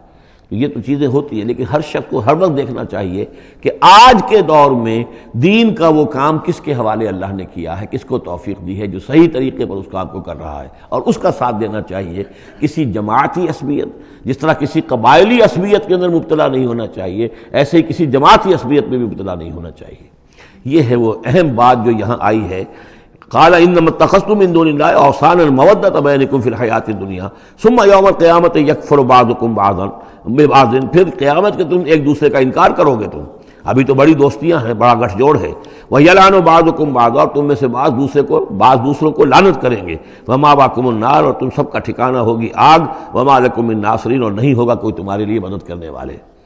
فآمن لہ لوط، تو حضرت لوط ایمان لے آئے حضرت ابراہیم پر، وہ ان کے بھتیجے تھے. وقال انی مہاجر الی ربی، اور حضرت ابراہیم نے کہا میں اپنے رب کی طرف ہجرت کر رہا ہوں. وہ اپنا ملک چھوڑ کر چلے آئے شام کی طرف. قرآن مجید میں کہیں بھی پھر اس کے بعد یہ تذکرہ نہیں ملتا کہ ان کی قوم کا کیا حشر ہوا، پیچھے ان کو ہلاک کیا گیا، کیا ہوا، واللہ عالم. انہ هو العزیز الحکیم، یقیناً اللہ تعالیٰ زبردست ہے، حکمت والا. ووہبنا لہ اسحاق و یعقوب، اور ہم نے اسے اسحاق جیسا بیٹا دیا، یعقوب جیسا پوتا دیا. وجعلنا فی ذریتہ النبوۃ والکتاب، اور پھر ہم نے اسی کی نسل میں، اسی کی اولاد میں نبوت اور کتاب رکھ دی. یہ نوٹ کر لیجئے کہ حضرت ابراہیم علیہ السلام کے بعد کوئی نبی، کوئی رسول اس دنیا میں ان کی نسل سے باہر نہیں آیا. لیکن یہ کہ ان کی نسل کہاں کہاں پھیلی ہے یہ ہم نہیں جانتے. حضرت ابراہیم کے بیٹے حضرت اسحاق، ان کی نسل کتنی تھی، کہاں کہاں گئی ہے. تورات نے تو محفوظ رکھا ہے صرف یعقوب کو، اس لیے کہ بنی اسرائیل کیونکہ یہ لوگ ہیں، اس اپنی نسلی وہ جو بات تھی اس کے حوالے سے حضرت یعقوب کے بارے میں تو ساری چیزیں موجود ہیں. حضرت اسحاق کی کوئی اور بیٹا بھی تھا کہ نہیں تھا؟ عیسو تھا مثلا، تو وہ عیسو کہاں ہے، اس کی اولاد کہاں گئی؟ اس طرح بنی قطورہ، کئی بیٹے تھے حضرت ابراہیم کے حضرت قطورہ سے، تو ان میں سے صرف ایک کا ہمیں تذکرہ ملتا ہے، اور وہ ہے حضرت شعیب جس نسل میں آئے ہیں، مریم کی اولاد. باقی کہاں گئے؟ تو اسی طریقے سے یہ کہ یہ در حقیقت یہ اولاد ابراہیم کہاں کہاں پھیلی ہے. جیسے کہ میرا گمان ہے کہ ہندوستان میں بھی آئی ہے. نہ صرف یہ کہ ہو سکتا ہے کہ حضرت اسحاق کی اولاد میں سے عیسو کی اولاد آئی ہو اور وہ یہاں پر آباد ہوئی ہو، لیکن یہ کہ ان کا تعلق بھی یہ خاص طور پر برہمن طبقہ جو ہے، میں سمجھتا ہوں کہ وہ اسی طریقے سے ابراہیم کی نسل سے ہے. برہمن ابراہیم سے تعلق رکھنے والا برہمن، تو یہ میں سمجھتا ہوں کہ لفظی جو ہے اس کے اندر مناسبت موجود ہے. واللہ عالم، یقین سے ہم نہیں کہہ سکتے، الا یہ کہ کوئی شخص ہسٹری کا اس کو اپنا ریسرچ کا موضوع بنائے، بڑا عالم ہو، وہ لائبریریاں جو ہیں کھنگالے اور پرانی تاریخیں دیکھے، شاید. وَوَهَبْنَا لَهُ إِسْحَاقَ وَيَعْقُوبَ وَجَعَلْنَا فِي ذُرِّيَّتِهِ النُّبُوَّةَ وَالْكِتَابَ، ہم نے اسی کی نسل میں، اسی کی اولاد میں نبوت اور کتاب رکھ دی. طویل عرصے تک وہ نبوت و کتاب آتی رہی حضرت یعقوب کی اولاد میں، پھر آخری نبوت و رسالت حضرت اسماعیل کی اولاد میں. وَآتَيْنَاهُ أَجْرَهُ فِي الدُّنْيَا، ہم نے اسے اجر جو ہے دنیا میں بھی عطا فرمایا. وَإِنَّهُ فِي الْآخِرَةِ لَمِنَ الصَّالِحِينَ، اور یقیناً وہ آخرت میں ہمارے بڑے نیک بندوں میں سے ہیں. لوطاً، اور ہم نے لوط کو بھیجا. اذ قال لقومه إنكم لتأتون الفاحشة، جب انہوں نے کہا اپنی قوم سے، یہ جو قوم کہا گیا مجازن، حقیقتاً وہ قوم ان کی نہیں تھی. حضرت لوط جو ہے وہ تو بھیجے گئے ہیں ان شہروں کی طرف، یہی ایک استثناء ہے، ورنہ ہر قوم کی طرف رسول اسی کی امت اسی میں سے بھیجا گیا. لیکن چونکہ حضرت ابراہیم کے بعد کوئی رسول کسی اور قوم میں ہو نہیں سکتا، اس لیے عامورہ اور صدوم کی بستیوں میں جو بھیجے گئے وہ حضرت لوط ہیں جو حضرت ابراہیم علیہ السلام کے بھتیجے ہیں. انکم لتاتون الفاحشۃ، تم لوگ بڑی بے حیائی کا ارتکاب کر رہے ہو. ما سبقکم بہا من احد من العالمین، تمام جہان والوں میں کسی قوم نے تم سے پہلے یہ حرکت نہیں کی. انکم لتاتون الرجال، کیا تم مردوں کی طرف آتے ہو اپنی شہوت کو پورا کرنے کے لیے. وتقطعون السبیل، اور راستہ مارتے ہو. یعنی فطرت کا راستہ تو یہ ہے، اولاد ہوتی ہے تو ہوتی ہے مرد اور عورت کے ملاپ سے. تم نے جو راستہ اختیار کیا تو گویا کہ اس فطرت کی راہ کو تم کاٹ رہے ہو. وَتَأْتُونَ فِي نَادِيكُمُ الْمُنكَرَ، اور تم اپنی مجلسوں میں یہ اس کا ارتکاب کرتے ہو. یہ ان کی بے حیائی کی اور ڈھٹائی کی انتہا ہو گئی تھی. فما کان جواب قومہ، تو نہیں تھا جواب اس کی قوم کا کوئی، الا ان قالوا، سوائے اس کے کہ انہوں نے کہا، ائتنا بعذاب اللہ ان کنت من الصادقین، اے لوط اگر سچے ہو تو اللہ کا عذاب لے آؤ. قال رب انصرنی علی القوم المفسدین، تو انہوں نے حضرت لوط نے دعا کی، پروردگار میری مدد فرما ان مفسدوں کے خلاف. ولما جاءت رسلنا ابراہیم بالبشریٰ، اور جب ہمارے جو ایلچی تھے، یعنی وہ جو فرشتے آئے تھے انسانی شکل میں ابراہیم کے پاس بشریٰ لے کر، بشارت لے کر حضرت اسحاق کی ولادت کی. قالوا انا مہلکو اہل هذه القریہ، انہوں نے کہا کہ ہم ہلاک کرنے کے لیے بھیجے گئے ہیں ان بستی والوں کو. ان اہلھا کانوا ظالمین، یقیناً اس کے جو بستی والے جو ہیں، اس بستی کے لوگ رہنے والے، وہ بڑے ظالم ہیں، گناہگار ہیں. قال ان فیہا لوطا، حضرت ابراہیم نے کہا اس میں تو لوط بھی تو ہے اسی بستی کے اندر. قالوا نحن اعلم بمن فیہا، انہوں نے کہا ہمیں خوب معلوم ہے کہ کون کون ہے اس میں. لننجینہ اہلہ الا امرأتہ، ہم اسے بچا لیں گے، نجات دیں گے، اس کو بھی اس کے گھر والوں کو بھی، سوائے اس کی بیوی کے. کانت من الغابرین، وہ ہوگی رہ جانے والوں میں. ولما ان جاءت رسلنا لوطا، اور جب وہ ہمارے ایلچی جو ہے وہ پہنچے حضرت لوط کے پاس، سیء بہم، ان کو دیکھ کر وہ پریشان ہوئے. وضاق بہم ذرعا، اور ان کا دل جو بہت تنگ ہوا. خوبصورت لڑکوں کی شکل میں آئے تھے. وقالوا لا تخف ولا تحزن، انہوں نے کہا نہیں آپ نہ کوئی خوف کھائیں اور نہ کوئی رنجیدہ ہوں. انا منجوک واہلک، ہم تو آپ کو نجات دینے کے لیے آئے ہیں اور آپ کے گھر والوں کو، الا امرأتک، سوائے آپ کی بیوی کے. کانت من الغابرین، وہ پیچھے رہنے والوں ہی میں ہے. انا منزلون علی اہل هذه القریۃ رجزا من السماء، ہم نازل کرنے والے ہیں اس بستی کے رہنے والوں پر ایک آفت، ایک عذاب آسمان سے، بما کانوا یفسقون، بسبب اس فسق کے اور فجور کے اور گندگی کے جو وہ کر رہے تھے. وَلَقَدْ تَرَكْنَا مِنْهَا آیَةً بَيِّنَةً، اور ہم نے چھوڑ دیا اس میں سے، اس بستی میں سے کوئی نشانی جو ہے وہ اس وقت تک موجود ہوگی جب کہ قرآن نازل ہوا ہے. اسی لیے کہ قرآن کہتا ہے بار بار تم گزرتے ہو ان بستیوں کے کھنڈرات کے اوپر سے. بَيِّنَةً لِقَوْمٍ يَعْقِلُونَ، ان لوگوں کے لیے کہ جو عقل سے کام لے. وَإِلَىٰ مَدْيَنَ أَخَاهُمْ شُعَيْبًا، اور مدین کی طرف ہم نے بھیجا ان کے بھائی شعیب کو. فقال یا قوم اعبدوا اللہ، اور انہوں نے کہا کہ اے میری قوم کے لوگوں اللہ کی بندگی کرو. وارجوا الیوم الآخرہ، اور دیکھو آخرت کے دن کی، قیامت کے دن کی انتظار میں رہو، امید میں رہو، وہ قیامت کا دن آ کر رہے گا. ولا تعثوا فی الارض مفسدین، اور زمین میں فساد مچاتے مت پھرو. فکذبوہ، تو انہوں نے اس کو جھٹلا دیا. فاخذتہم الرجفۃ، تو انہیں آ پکڑا ایک زلزلے نے. فاصبحوا فی دارہم جاثمین، تو وہ اپنے گھروں کے اندر پڑے رہ گئے اوندھے ہوئے. وعادا وثمودا، اسی طرح عاد اور سمود. وقد تبین لکم من مساکنہم، اور تمہیں معلوم ہے کہ ان کے مسکن کہاں تھے، تمہارے لیے واضح ہیں کہاں رہتے تھے، یہ کہاں آباد تھے. وزین لہم الشیطان اعمالہم، اور شیطان نے ان کے لیے ان کے برے اعمال کو، مشرکانہ افعال کو مزین کر دیا تھا، اسی میں مگن تھے، خوش تھے. فصدہم عن السبیل، اور روک دیا تھا انہیں اللہ کے صحیح راستے سے، صراط مستقیم سے، جو صراط توحید ہے اس سے. وَكَانُوا مُسْتَبْصِرِينَ، حالانکہ وہ تھے بہت ہوشیار، بہت غور کرنے والے، سوچنے والے، بڑے دانشور تھے. لیکن یہ کہ یہ بڑے دانشور جو ہے کسی جگہ ایسا بھی ہوتا ہے، بہت بڑا عقل مند انسان جو ہے وہ اپنے ناک کے نیچے کے پتھر سے ٹھوکر کھاتا ہے. اور اس کی سب سے بڑی مثال جو ہے وہ ہمارے آج کل کے سائنسدان ہیں. کتنی باریکیاں دیکھ رہے ہیں اس کائنات کی، سب کچھ دیکھ لیا، اللہ نظر نہیں آتا. کہاں سے کہاں دیکھ رہے ہیں، کتنی بڑی بڑی ٹیلیسکوپس ہیں، کتنے ٹریلین وہ لائٹ ایئرز کے اوپر دریافت کر رہے ہیں کہ نیا ستارہ وجود میں آ گیا، سب کچھ ہو رہا ہے. لیکن یہ کہ ان تمام چیزوں کو دیکھنے کے باوجود ان کا دماغ اللہ کی طرف منتقل نہیں ہوتا. یہ ہے کہ ایک طرف سے اندھے ہیں، ایک آنکھ کھلی ہے، ایک آنکھ اندھی ہے. تو اگرچہ وہ بھی تھے بڑے ہوشیار، مستبصرین، یعنی استبصار جو ہے یہ باب استفعال، دیکھنا، بڑے غور سے دیکھا کرتے تھے، مشاہدہ کرتے تھے، آبزرو کرتے تھے، سب کچھ تھے. باقی سب کچھ نظر آیا انہیں. ڈھونڈنے والا ستاروں کی گزرگاہوں کا اپنے افکار کی دنیا میں سفر کر نہ سکا. وہ ساری جو ہے وہ ستاروں کی گزرگاہیں جو ہے ان کی تحقیق ہو رہی ہے. لیکن یہ کہ میں خود کون ہوں، کہاں سے آیا ہوں، کہاں جا رہا ہوں، میری زندگی کا مال کیا ہے، اس کا مقصد کیا ہے. بس پیدا ہونا، کھانا پینا، جانوروں کی طرح رہنا اور ختم ہو جانا. Is that all?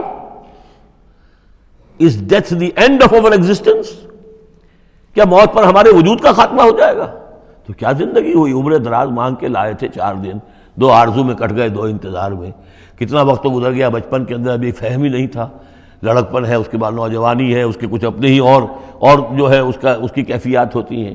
جب ذرا ہوش اور شعور آیا ہے، ایک ذرا ہوش میں آنے کے خطا کار ہیں ہم، اور اس کے بعد پھر بڑھاپا آ گیا، اور اس کے بعد جو ہے کہ لا یعلم من بعد علم شیئا. بس یہی زندگی ہے. یہ اشرف المخلوقات ہے، یہ مسجود ملائک کی زندگی یہ ہے؟ نہیں. اصل زندگی تو ہے تو اسے پیمانہ امروز و فردا سے نہ ناپ، جاویداں پہ ہم دواں ہر دم جواں ہے زندگی. وہ زندگی تو ابدی ہے. یہ تو اس کا چھوٹا سا حصہ علیحدہ کر کے ایک امتحانی وقفہ بنا دیا ہے. اسے ایک امتحانی وقفہ ہے، 3 گھنٹے کا نہیں، 30 سال کا صحیح، بس اس کے علاوہ کچھ نہیں. کوانٹیٹیٹو فرق ہے، کوالٹیٹیو. وقارون وفرعون وحامان، اور ہلاک کیا ہم نے قارون کو بھی اور فرعون کو بھی اور حامان کو بھی. وَلَقَدْ جَاءَهُم مُوسَىٰ بِالْبَيِّنَاتِ، ان کے پاس موسیٰ آئے تھے واضح تعلیمات لے کر. فَاسْتَكْبَرُوا فِي الْأَرْضِ، انہوں نے زمین میں تکبر کیا. وَمَا كَانُوا سَابِقِينَ، لیکن یہ کہ وہ ہماری پکڑ سے بچ کر نکل جانے والے نہیں تھے، ہم سے آگے نہیں نکل سکتے تھے. فَكُلًّا أَخَذْنَا بِذَنبِهِ، ہم نے سب کو پکڑا ان کے گناہوں کی پاداش میں. فَمِنْهُمْ مَنْ أَرْسَلْنَا عَلَيْهِمْ حَاصِبًا، تو ان میں وہ بھی تھے کہ جن پر ہم نے ایسی زوردار ہوا بھیجی جس میں پتھراؤ تھا. وہ ہوا جو ہے ان پر پتھراؤ کر رہی تھی. تو یہ قوم لوط پر بھی ہوا ہے، اور بعض حضرات کے نزدیک قوم عاد پر بھی. سخرها عليهم 7 ليال و8 أيام حسوما فترى القوم فيها صرعا، ایک ایسی تیز آندھی آئی ہے، 7 دن اور 7 راتیں اور 8 دن چلتی رہی کہ اس نے اٹھا کر پٹخا ہے. اور اس میں وہ کنکر بھی تھے، وہ بلٹس کا کام کر رہے تھے، جو اور سے بڑے پتھر تھے وہ کام کر رہے تھے میزائلز کا. تو یہ سب کے سب ہلاک ہو گئے. فمنہم من ارسلنا علیہ حاصبا ومنہم من اخذته الصیحہ، اور ان میں سے وہ بھی تھے کہ جن کو ایک چنگھاڑ نے آ پکڑا. یہ سمود اور اہل مدین تھے. ومنہم من خسفنا به الارض، ان میں وہ بھی تھے کہ جنہیں ہم نے زمین میں دھسا دیا. یہ قارون کا معاملہ ہے جو سورہ قصص میں آ چکا ہے. ومنہم من اغرقنا، اور وہ بھی تھے جنہیں ہم نے غرق کر دیا. اور غرق کرنے کے 2 طریقے ہوئے. ایک تو یہ کہ جو قوم آباد تھی، قوم نوح جہاں تھی وہی غرق کیا، وہی کا وہی. لیکن یہ کہ ایک یہ ہے کہ فرعون کو اور اس کے فوج کو اور لاؤ لشکر کو ان کے محل سے نکال کر، ان کے شہروں سے نکال کر لا کر اور دریا سمندر میں غرق کیا. وما كان الله ليظلمهم، لیکن اللہ تعالیٰ ان پر ظلم کرنے والا نہیں تھا. ولكن كانوا انفسهم يظلمون، بلکہ یہ تو وہ خود اپنے اوپر ظلم کر رہے تھے.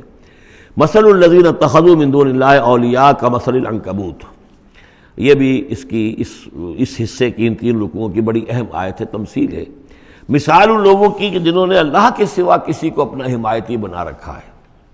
یہ حمایتی غیر مرئی بھی ہو سکتے ہیں، جیسے یہ ہماری دیوی ہے، یہ دیوتا ہے، یہ اس کی کرپا چاہیے، اس کی نظر کرم ہو، یہ ہمارے جو اولیاء اللہ ہیں ذرا ان کی طرف سے اگر کچھ ہمیں فیض پہنچ جائے. اور یہ بھی ہوتا ہے دنیا میں بھی، مادی اعتبار سے بھی. اور یہ جو بھی کاز اینڈ ایفیکٹ کا سلسلہ اس کے تحت بھی تو ہم آخر لوگوں کو اپنا دوست سمجھتے ہیں، یہ ہمارے حمایتی ہیں، یہ ہماری مدد کریں گے. لیکن واقعہ یہ ہے کہ سوائے ایک اللہ کی دوستی کے باقی ساری دوستیاں جو ہیں وہ مکڑی کے جالے جتنی بس مضبوط ہیں، اس سے زیادہ نہیں ہے. مثل الذین اتخذوا من دون اللہ اولیاء کا مثل العنکبوت، جن لوگوں نے اللہ کو چھوڑ کر کسی اور کو اپنا پشت پناہ اور مددگار بنایا ہے، کسی اور پر توکل ہے، کسی اور پر سہارا ہے، امریکہ ہماری مدد کرے گا۔ وہ جو کچھ 71 میں ہوا وہ آپ کو معلوم ہے، وہ بیڑا اس کا جہاز بھی آ رہا تھا، لیکن یہ کہ کوئی مدد ہماری نہیں کی گئی، کوئی نہیں ہے، کوئی کسی کا سہارا بننے والا نہیں ہے۔ سہارا تو اگر کوئی ہے تو وہ اللہ ہے، لیکن اس کو تم نے چھوڑ دیا، اس کو سہارا نہیں بنایا۔ مثل الذین اتخذوا من دون اللہ اولیاء کمثل العنکبوت اتخذت بیتا، یہ بکری بھی تو ایک گھر بناتی ہے، جالا بناتی ہے۔ وَإِنَّ أَوْهَنَ الْبُيُوتِ لَبَيْتُ الْعَنكَبُوتِ، اور سب جانتے ہیں کہ تمام گھروں میں سب سے زیادہ کمزور گھر وہ اس مکڑی کا گھر ہے۔ لَوْ كَانُوا يَعْلَمُونَ، کاش کہ انہیں معلوم ہوتا۔ ان اللہ یعلم ما یدعون من دونہ من شیء، اللہ خوب جانتا ہے کہ جس کو یہ پکار رہے ہیں اللہ کے سوا کوئی شے ہے ہی نہیں۔ وَهُوَ الْعَزِيزُ الْحَكِيمُ، اور وہ زبردست ہے حکمت والا۔ وَتِلْكَ الْأَمْثَالُ نَضْرِبُهَا لِلنَّاسِ وَمَا يَعْقِلُهَا إِلَّا الْعَالِمُونَ، اور یہ مثالیں ہیں کہ جو ہم لوگوں کے لیے بیان کرتے ہیں لیکن نہیں سمجھتے ان سے مگر وہی لوگ کہ جو علم رکھنے والے ہیں۔ خلق اللہ السماوات والارض، اللہ تعالیٰ نے آسمان اور زمین تخلیق فرمائے بالحق، حق کے ساتھ۔ ان فی ذلک لآیۃ للمؤمنین، یقیناً اس میں نشانی ہے اہل ایمان کے لیے۔ اب یہ جو بقیہ 3 رکوع ہیں 21ویں پارے میں آ رہے ہیں، یہ جیسا کہ میں نے عرض کیا اس میں 2 لڑیاں ہیں بٹی ہوئی۔ ایک لڑی ہے خطاب اہل ایمان سے، یہاں ایک جگہ آپ کو مل جائے گا کہ براہ راست خطاب بھی ہے، یا عبادی الذین آمنوا، یا ایھا الذین آمنوا والا جو ہے کہ جو مدنی صورتوں میں جو خطاب کا صیغہ ہے وہ تو یہاں بھی نہیں آیا، لیکن براہ راست خطاب کیا ہے۔ لیکن یہ کہ اگر گنتی کریں گے تو کچھ 10 احکام اور دیے گئے ہیں ان لوگوں کو جو دین کے لیے کسی محنت کے اندر، جد و جہد میں، اس کو غالب کرنے کی کسی کوشش میں، اس کی تحریک میں، اس کی دعوت میں لگے ہوئے ہوں، اور اس میں ان کے لیے مصائب ہوں، مشکلات ہوں، تکالیف ہوں، پریشانیاں ہوں، تو ان کے لیے کیا ہدایات ہیں۔ سب سے پہلی ہدایت 100 ہدایتوں کی ایک ہدایت، اتل ما اوحی الیک من الکتاب، تلاوت کرتے رہا کرو اس شے کی جو وحی کی گئی ہے آپ کی جانب کتاب میں سے۔ یہی ہم پڑھ چکے ہیں سورہ کہف میں بھی، واتل ما اوحی الیک من کتاب ربک لا مبدل لکلماتہ ولن تجد من دونہ ملتحدا۔ وہی بات، سب سے بڑا سہارا بندہ مومن کا کیا ہے؟ اللہ پر جتنا یقین ہوگا، اللہ پر جتنا بھروسہ ہوگا، اللہ سے جتنا تعلق ہوگا اتنا ہی صبر کرے گا۔ وَاصْبِرْ وَمَا صَبْرُكَ إِلَّا بِاللَّهِ، اور اللہ کے ساتھ تعلق کا سب سے بڑے ذریعہ یہ قرآن مجید ہے۔ طرفوا بِأَيْدِيكُمْ وَطَرَفُوا بِيَدِ اللَّهِ، اس کا ایک سرا تمہارے ہاتھ میں ہے، ایک سرا اللہ کے ہاتھ میں ہے۔ القرآن حبل اللہ الممدود من السماء إلى الأرض، حضرت عبداللہ ابن مسعود کی روایت کردہ حدیث ہے، حضور نے فرمایا یہ اللہ کی رسی ہے، مضبوطی کے ساتھ تھام لو اس کو، یہ تنی ہوئی ہے زمین سے آسمان تک۔ تو وَاعْتَصِمُوا بِحَبْلِ اللَّهِ جَمِيعًا، تو اس کے لیے یہ کہ قرآن پڑھا کرو۔ اتل ما اوحی الیک من الکتاب وَأَقِمِ الصَّلَاةَ، اور قرآن کے بعد نمبر 2 نماز قائم کرنا۔ یہ نماز جو ہے اقم الصلاۃ لذکری، یہ سورہ طٰہٰ میں ہم پڑھ آئے ہیں، حضرت موسیٰ کو پہلی وحی ہو رہی ہے، پہلی گفتگو ہو رہی ہے کوہ طور پر، اقم الصلاۃ لذکری ان الصلاۃ تنہی عن الفحشاء والمنکر، یقیناً یہ نماز روکتی ہے بے حیائی کے کاموں سے بھی اور برے کاموں سے بھی۔ وَلَذِکْرُ اللَّهِ اکبر، اور جان لو اللہ کا ذکر سب سے بڑی شے ہے۔ یہاں ذکر کو علیحدہ نہ سمجھیں، یہی ذکر ہے۔ قرآن جو ہے الذکر ہے، ہم نے سورہ ہجر میں دیکھا الذکر، انا نحن نزلنا الذکر وانا لہ لحافظون، تو ذکر میں سب سے پہلے قرآن ہے۔ نمبر 2 اقم الصلاۃ لذکری، نماز قائم کرو میری یاد کے لیے۔ قرآن تو ہے ہی مجسم ذکر، نماز ذکر کے لیے ہے۔ اور تیسری چیز کیا ہے؟ ادعیہ معصورہ ہیں محمد رسول اللہ صلی اللہ علیہ وسلم کی، زندگی کا ہر کام کرتے ہوئے دعا ہے۔ آپ بیت الخلاء میں داخل ہو رہے ہیں تو دعا ہے، نکل رہے ہیں تو دعا ہے، گھر سے باہر جا رہے ہیں دعا ہے، گھر میں داخل ہو رہے ہیں دعا ہے، شیشہ دیکھا ہے تو دعا ہے، کپڑے بدلے ہیں دعا ہے، ہر کام کیجئے وہ، لیکن یہ کہ آپ کا اس وقت اللہ کے ساتھ ذہنی رشتہ قائم رہتا ہے۔ چوتھے نمبر پر جو بھی اور حضور نے فرمائے ہیں، یہ 33 مرتبہ سبحان اللہ اور 33 مرتبہ الحمدللہ اور اللہ اکبر، یہ بھی ذکر ہے۔ تو یہ تمام شکلیں ذکر کی ہیں، صرف کسی ایک شے کو ذکر نہ سمجھے ہمارے ہاں یہ بن گیا بس اللہ اللہ کر رہے ہیں تو ذکر ہے، نہیں، ذکر میں سب سے پہلے قرآن کی تلاوت ہے۔ اتل ما اوحی الیک من الکتاب واقم الصلاۃ ان الصلاۃ تنہی عن الفحشاء والمنکر ولذکر اللہ اکبر واللہ یعلم ما تصنعون۔ ایک تو یہ ہدایت ہو گئی، اللہ خوب جانتا ہے جو تم کر رہے ہو۔ دوسری ہدایت ولا تجادلوا اہل الکتاب الا باللتی احسن، جنہیں پہلے تم سے کتاب دی گئی تھی ان سے جھگڑا مت کرو مگر بہترین طریقے پر، ان سے بات کرو تو بڑے ہی اسلوب سے کرو، خوبصورتی سے کرو، بات کو سمجھانے کے لیے کرو، ان کی توہین نہ ہو کہ جذبات کو آپ بھڑکنے نہ دیں، ان میں حمیت جاہلی جو ہے اپنی امکانیت تک تو کوشش کریں کہ وہ بھڑکے نہ، باقی پھر وہ جو کرتے ہیں وہ اللہ کے ہاں وہ ذمہ دار ہوں گے، لیکن ان سے گفتگو کرو تو بڑے عمدگی کے ساتھ کرو۔ الا الذین ظلموا منہم، سوائے ان کے جو ان میں سے ناانصافی پر تل گئے ہوں۔ اب یہ استثناء جو ہے دو معنی میں ہے، ایک تو یہ ہے کہ اس کا مطلب یہ کہ ان سے مجادلہ کرو ہی نہ، اور دوسرے یہ کہ اگر ان کے ساتھ کسی وقت کوئی سختی بھی کرنی پڑے، کوئی سخت جملہ بھی کہنا پڑے تو اجازت ہوگی، جہاں معلوم ہو جائے کہ یہ ہٹ درمی کے اوپر جو ہے آ گیا ہے تو وہاں اس دونوں کا امکان پیدا ہو جائے گا۔ وَقُولُوا، لیکن تمہیں ان سے کہنا کیا ہے یہ بھی سمجھ لو، تاکہ اب اس کو یہ سمجھیے کہ یہ ہمیں مسلمانوں میں جب کام کرنا ہے، مسلمان سو گئے ہیں، بھول گئے اپنے سبق کو، انہیں یاد دلانا ہے تو اسی انداز میں انہیں یاد دلانا ہے۔ قولوا آمنا بالذی انزل الینا وانزل الیکم، ان سے کہو بھائی ہم تو ایمان رکھتے ہیں اس پر بھی جو ہماری طرف نازل کیا گیا اور اس پر بھی جو آپ کی طرف نازل کیا گیا۔ وَإِلَٰهُنَا وَإِلَٰهُكُمْ واحد، اور یہ تو نہیں ہے کہ ہمارا خدا کوئی اور ہے تمہارا خدا کوئی اور ہے، ہمارا الہ اور تمہارا الہ ایک ہی تو ہے۔ وَنَحْنُ لَهُ مُسْلِمُونَ، اور ہم تو اسی کے سامنے فرما بردارانہ اپنا سر جھکا چکے ہیں۔ وَكَذَلِكَ أَنزَلْنَا إِلَيْكَ الْكِتَابَ، اے نبی اسی طرح ہم نے آپ کی جانب یہ کتاب نازل کی ہے۔ فَالَّذِينَ آتَيْنَاهُمُ الْكِتَابَ يُؤْمِنُونَ بِهِ، تو وہ لوگ جنہیں ہم نے کتاب دی ہے، یہود اور نصارہ، ان میں بھی وہ لوگ ہیں جو اس پر ایمان لائیں گے یا جو ایمان لا رہے ہیں، جیسا کہ ہم پڑھ چکے ہیں کہ وہ آئے تھے کچھ لوگ جو حبشہ سے ایک وفد کی شکل میں، اور مکے والوں نے انہیں ستایا بھی، استہزاء بھی کیا، لیکن وہ لوگ وہ تھے جو پہلے حضرت عیسیٰ پر ایمان رکھتے تھے، عیسائی تھے، اور اب محمد پر بھی ایمان رکھتے ہیں، تو اللہ تعالیٰ نے ان کو دوہرا اجر دیا، مرتين۔ وَمِنْ هَؤُلَاءِ مَن يُؤْمِنُ بِهِ، اور ان میں سے یعنی مشرکین مکہ میں سے بھی بہت سے لوگ ہیں جو ایمان لائے ہیں اور ابھی لا رہے ہیں یا لائیں گے۔ وَمَا يَجْحَدُ بِآيَاتِنَا إِلَّا الْكَافِرُونَ، اور ہماری آیات کا انکار تو نہیں کرتے سوائے وہی کہ جو ناشکرے ہیں اور جو کفر کر اڑ گئے ہوں۔ اب ایک اور دیکھیے دلیل، اب یہ حصہ جو ہے یہ دوسری ڈوری آ گئی کہ جس میں روئے سخن جو ہے مشرکین کے ساتھ رد و قضا والی بات ہے۔ وَمَا كُنْتَ تَتْلُو مِن قَبْلِهِ مِن كِتَابٍ، ارے نبی آپ تو اس سے پہلے، اس قرآن کے آپ پر نازل ہونے سے پہلے آپ کوئی کتاب پڑھتے ہی نہیں تھے، آپ دنیاوی اعتبار سے پڑھے ہوئے آدمی ہیں ہی نہیں، آپ نے تعلیم حاصل کی نہیں، لکھنا پڑھنا سیکھا نہیں۔ وَلَا تَخُطُّهُ بِيَمِينِكَ، نہ ہی آپ اپنے داہنے ہاتھ سے کچھ لکھتے تھے، کوئی کتاب لکھتے تھے، نہ پڑھتے تھے نہ لکھتے تھے۔ اِذًا لَارْتَابَ الْمُبْطِلُونَ، تو اس شکل میں تو ان کو جو اس کو باطل قرار دے رہے ہیں یہ لوگ جو جھوٹے کہہ رہے ہیں محمد کو، اس شکل میں تو پھر ان کے پاس کوئی کا کوئی شک کرنے کی گنجائش ہو جاتی کہ یہ بڑا لکھنے پڑھنے والے آدمی تھے، مشق کرتے کرتے بہت اچھی چیزیں بھی لکھنے لگے ہیں، اب ان کی زبان جو ہے منج گئی ہے، قلم جو ہے وہ منج گیا ہے، لہذا اب قرآن جیسی شے بھی تصنیف کر لی انہوں نے۔ اگر پہلے سے یہ عمل ہوتا، لیکن تم تو جانتے ہو کہ ہمارے اس نبی محمد نے صلی اللہ علیہ وسلم انہوں نے تو کبھی لکھنا پڑھنا سیکھا ہی نہیں۔ وَمَا كُنْتَ تَتْلُو مِن قَبْلِهِ مِن كِتَابٍ، اے نبی آپ تو نہیں پڑھا کرتے تھے اس کتاب سے پہلے کوئی کتاب۔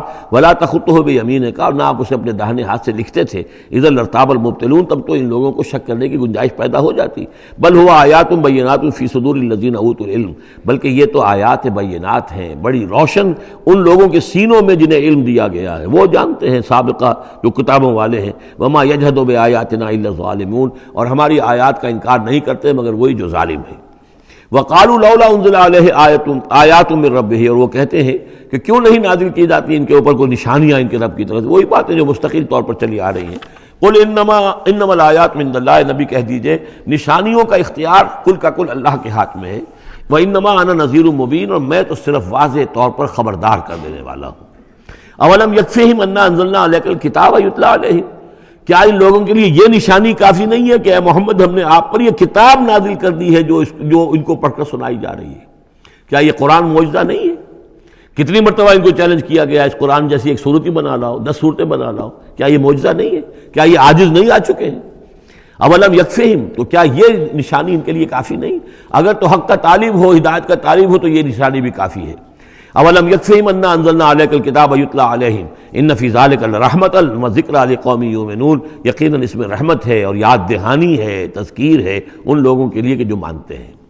قل کفی باللہ بینی و بین شہیدا بینکم شہیدا، کہہ دیجئے میرے اور تمہارے درمیان اللہ کافی ہے بطور گواہ، وہ جانتا ہے کہ اس نے مجھے رسول بنایا ہے، وہ جانتا ہے کہ قرآن اس نے مجھ پر نازل کیا ہے۔ یعلم ما فی السماوات والارض، وہ جانتا ہے جو کچھ کہ آسمانوں میں ہے اور زمین میں ہے، والذین آمنوا بالباطل، اور وہ لوگ جو باطل پر ایمان رکھتے ہیں، وکفروا باللہ، اور اللہ کا کفر کرتے ہیں، اولئک هم الخاسرون، یقیناً وہی لوگ ہوں گے جو خسارے پانے والے ہیں۔ وَيَسْتَعْجِلُونَكَ بِالْعَذَابِ، یہ جلدی مچا رہے ہیں کہ لے آؤ عذاب، وَلَوْلَا أَجَلٌ مُّسَمًّى، اور اگر پہلے سے ایک وقت معین طے نہ ہو چکا ہوتا، لَجَاءَهُمُ الْعَذَابُ، تو پھر ان پر عذاب آ چکا ہوتا، وَلَيَأْتِيَنَّهُمْ بَغْتَةً، اور وہ ان پر آئے گا تو اچانک آئے گا، وَهُمْ لَا يَشْعُرُونَ، اور انہیں پتہ بھی نہیں ہوگا۔ یستعجلونک بالعذاب، یہ نبی پھر دوبارہ یہ الفاظ آئے، نوٹ کیجئے، بہت لطیف بات ہے، یہ عذاب کی جلدی مچا رہے ہیں۔ وَإِنَّ جَهَنَّمَ مُحِيطَةٌ بِالْكَافِرِينَ، حالانکہ جہنم ان کا احاطہ کر چکی ہے۔ یہ ایسے ہی ہے کہ جیسے کسی شہر کے باہر دشمن آ چکا ہو اور اس نے محاصرہ کر لیا ہو، شہر والوں کو پتہ ہی نہ ہو۔ تو اس طریقے سے وہ چونکہ غیر مرئی ہے، جہنم نظر نہیں آ رہی، ورنہ حقیقت میں تو جہنم ان کا احاطہ کر چکی ہے۔ یوم یغشاہم العذاب، جس دن کے عذاب ان کو آ کر ڈھانپ لے گا، ان پر چھا جائے گا، من فوقہم ومن تحت ارجلہم، ان کے اوپر سے بھی اور ان کے نیچے سے بھی، ان کے قدموں کے نیچے سے بھی۔ وَيَقُولُ ذُوقُوا مَا كُنتُمْ تَعْمَلُونَ، اور پھر کہا جائے گا چکھو اپنے کرتوتوں کا مزہ۔ یہاں وہ تیسری ہدایت آ رہی، دو پہلے میں نے گنوائی تھی، اتل ما اوحی الیک من کتاب ربک من الکتاب واقم الصلاۃ ان الصلاۃ تنہی عن الفحشاء والمنکر ولذکر اللہ اکبر۔ دوسری ولا تجادلوا اہل الکتاب الا بالتی احسن الا الذین ظلموا منہم۔ اب دیکھیے تیسری، یا عبادی الذین آمنوا ان ارضی واسعۃ فایایا فاعبدون، اے میرے وہ بندو جو ایمان لائے ہو۔ پورے مکی قرآن میں یہ آیت ہے براہ راست خطاب، اور یا آئے گی آگے چل کر یا عبادی الذین اسرفوا علی انفسہم، بس یا ایھا الذین آمنوا، یہ مکی مدنی دور کی اصطلاح ہے۔ یا عبادی الذین آمنوا، بڑا اس میں جو ہے نا بڑی عنایت ہے، شفقت ہے، اے میرے وہ بندو جو مجھ پر ایمان لائے ہو، ان ارضی واسعۃ، میری زمین بڑی کشادہ ہے۔ کیا معنی ہے؟ اگر مکے میں تم پر تمہارا قافیہ تنگ کر دیا گیا ہے، اگر مکے میں زندگی تمہارے لیے محال کر دی گئی ہے توحید پر رہتے ہوئے، چھوڑ دو اس مکے کو۔ یہ ہجرت کا اشارہ ہے، در حقیقت ہجرت حبشہ جو ہے یہ اس کی طرف رہنمائی ہے اس آیت کے اندر، کہ اب چلے جاؤ، اگر یہاں برداشت سے باہر ہو رہا ہے، تمہارے لیے ناقابل برداشت اگر ہو رہا ہے یہاں کا معاملہ، اور نہیں مزید تو ہندر پاتے، تو اس ملک کو چھوڑ، اس جگہ کو چھوڑ دو۔ یا عبادی الذین آمنوا ان ارضی واسعۃ، میری زمین بڑی کشادہ ہے، فایایا فاعبدون، پس صرف میری ہی بندگی کرو۔ چوتھی ہدایت، کل نفس ذائقۃ الموت، دیکھو موت تو آنی ہی آنی ہے، آج آ جائے کل آ جائے، آج نہ آئے کل آ جائے گی۔ آخر عمار اور یاسر کو ابو جہل نے اگر فرض کرو کہ ذبح کر دیا ہے، تو فرض کیجئے کہ چند دن اور جیتے تو موت تو پھر بھی آنی تھی نا۔ تو کل نفس ذائقۃ الموت، اگر یہ بات ذہن میں رہے کہ موت تو آنی ہی آنی ہے، آج نہیں تو کل، تو پھر بھی انسان جو ہے اس کے اندر ہمت بنی رہے گی کہ میں خامخواہ اپنی زندگی بچانے کے لیے حق کو چھوڑوں اور باطل سے ساز باز کروں، اس سے مصالحت کروں۔ ثم الینا ترجعون، اور پھر تم ہماری طرف لوٹا دیے جاؤ گے۔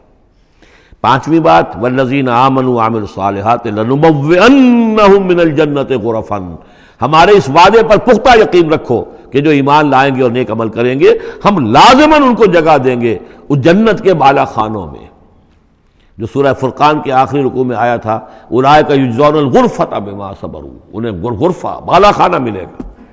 تو من الجنت غرفا، جروں کے بالا خانے ملیں گے جنت کے، تجری من تحت الانہار خالدین فیہا، جس کے نیچے ندیاں بہتی ہوں گی، اس میں وہ ہمیشہ ہمیش رہیں گے۔ نعم اجر العاملین، کیا ہی اچھا ہوگا عمل کرنے والوں کا اجر۔ چھٹی بات، الذین صبروا وعلی ربہم یتوکلون، وہ لوگ کہ جو صبر کریں اور اپنے رب پر توکل کریں۔ صبر کرو اور توکل کرو، دو ہی چیزیں ہیں، جو آئے جھیلو، صبر کرو، برداشت کرو، اور جو کچھ کرنا ہے اس میں توکل اللہ پر ہو، اپنی ذات پر نہیں، اپنی طاقت پر نہیں، اپنی صلاحیت پر نہیں، اپنی ذہانت پر نہیں، اپنی فطانت پر نہیں، اپنی لیاقت پر نہیں، سارا توکل اللہ پر، نہ مادی اسباب و وسائل پر۔ اگلی ہدایت اور آ رہی ہے، وَكَأَيٍّ مِّن دَابَّةٍ لَا تَحْمِلُ رِزْقَهَا، یہ بھی نہ سمجھو کہ تمہارا رزق جو ہے کسی کے قبضے میں ہے وہ روک دے گا، اور تمہیں کیا کھاؤ گے کیا پیو گے۔ وَكَأَيٍّ مِّن دَابَّةٍ، تم دیکھتے نہیں کتنے حیوانات ہیں زمین میں، لا تحمل رزقها، کیا وہ اپنا رزق اٹھائے پھرتے ہیں؟ بڑا پیارے الفاظ ہیں انجیل میں، متی کی انجیل میں حضرت مسیح علیہ السلام کا جو پہاڑی کا وعظ ہے، اس میں انہوں نے اپنے شاگردوں سے خطاب کر کے کہا، کیوں فکر کرتے ہو کہ کیا کھاؤ گے کیا پیو گے؟ جنگل کی چڑیوں کو نہیں دیکھتے؟ نہ وہ کاشت کرتی ہیں، نہ ہل چلاتی ہیں، نہ بیج بوتی ہیں، نہ فصل کاٹ کر کہیں رکھتی ہیں، نہ کھتے بھرتی ہیں، پھر بھی میں تم سے کہتا ہوں کہ وہ خالی پیٹ صبح گھر سے نکلتی ہیں، شام کو آسودہ ہو کر آ جاتی ہیں۔ تو جو رب تمہارا جو رب ان کو چڑیوں کو کھلا رہا ہے وہ تمہیں نہیں کھلائے گا؟ اور کیوں فکر کرتے ہو کہ کیا پہنو گے، لباس کہاں سے ملے گا؟ جنگل کی سوسن کو نہیں دیکھتے کہ جتنا خوبصورت لباس اس کو اللہ نے دیکھ رکھا ہے؟ یہ جو بھی پودے ہیں اور جو پھول ہیں ان کے، تو سلیمان بھی اپنی ساری شان و شوکت کے باوجود ویسا ملبس نہ تھا، ویسا خوبصورت لباس تو سلیمان کو بھی میسر نہیں تھا جو اللہ نے ان پھولوں کو دے رکھا ہے۔